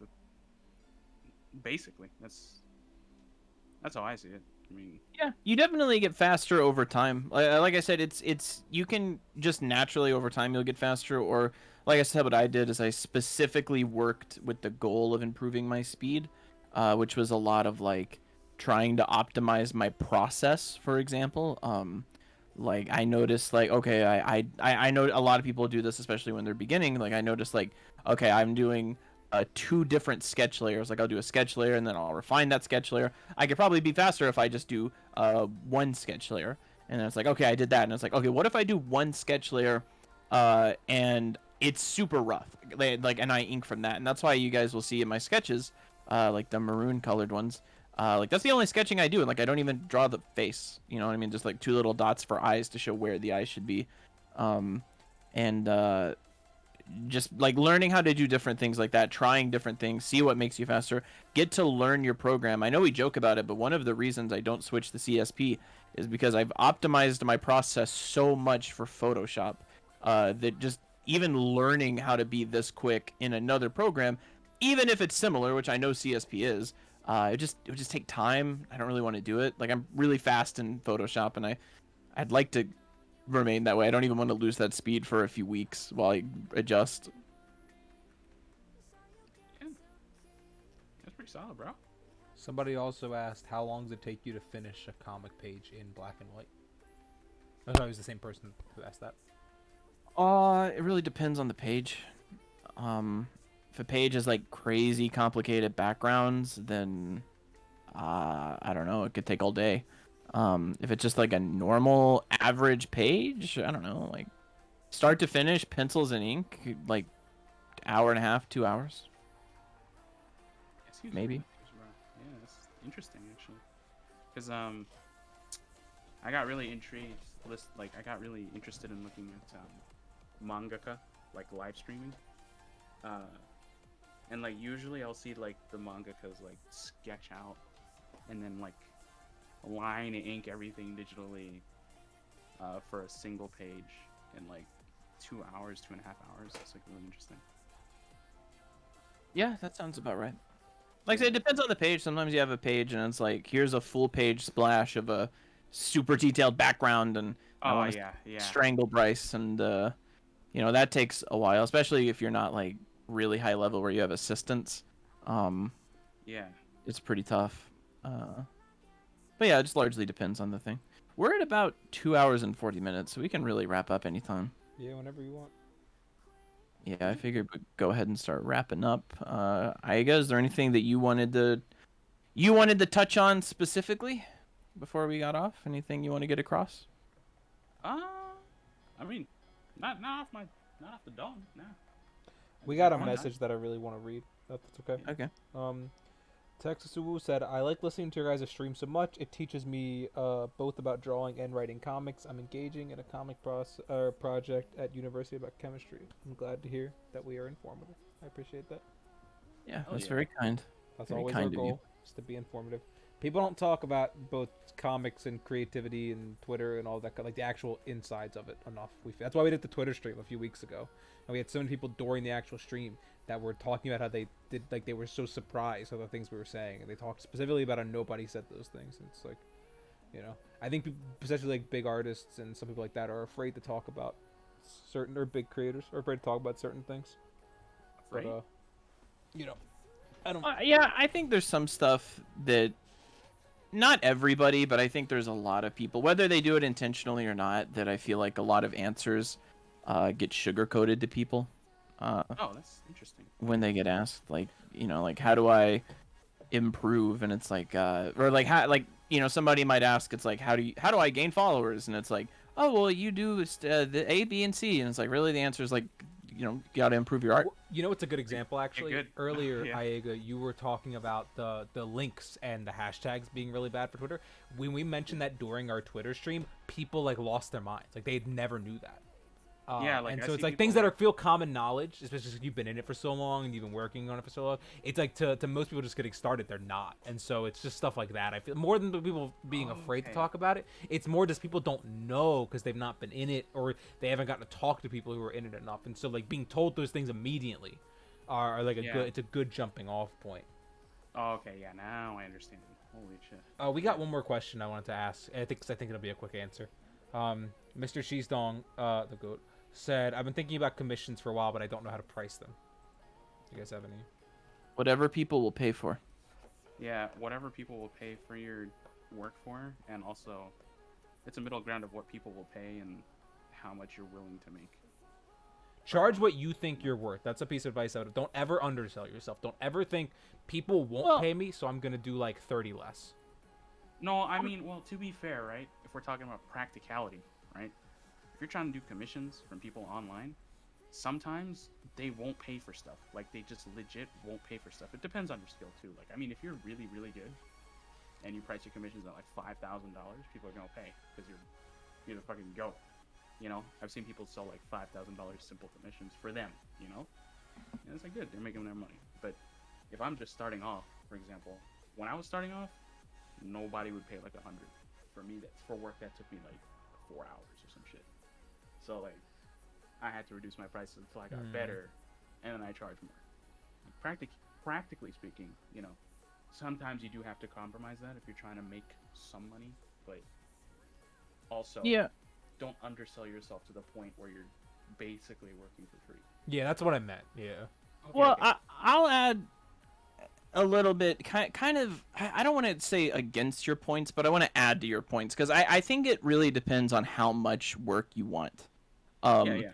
Because honest to God, I believe that like if you're somebody that you just really want to improve and get practice doing commissions, and like your artwork maybe isn't that good, like there's nothing wrong with I don't think like going on Twitter charging like a commission for $5-10 or something. You know, if that's the only way you can get, and you want to do a lot of work, and that's the only way you'll get it, like that's fine. Some people when they're just starting out, they take requests and they do it for free. I did that, bro. That shit was godsend because I could just grind all day. Yeah, so you get like this unlimited stuff. So it just a lot of it depends on what you want out of it. Like I've never relied on that for income, like that specific method of doing commissions. So it's just been like if somebody offered to pay me a lot of money and it's something that I wanted to do, like I could be really choosy with what kind of commissions I did. So I charged really high, but somebody that just wants to grind and do commissions all day, every day, like, you know, you can charge low and just do a lot of them. And also when you charge low, I think there's less pressure. Like when you're just starting out and you charge $15 for a commission, you know, you're not going to be like stressing about making it the best drawing in the world because they only paid $15 for it. So I just think it really depends. I don't think there's like a blanket answer. What your right price is how much you want to do and how much you have to charge to get to that point.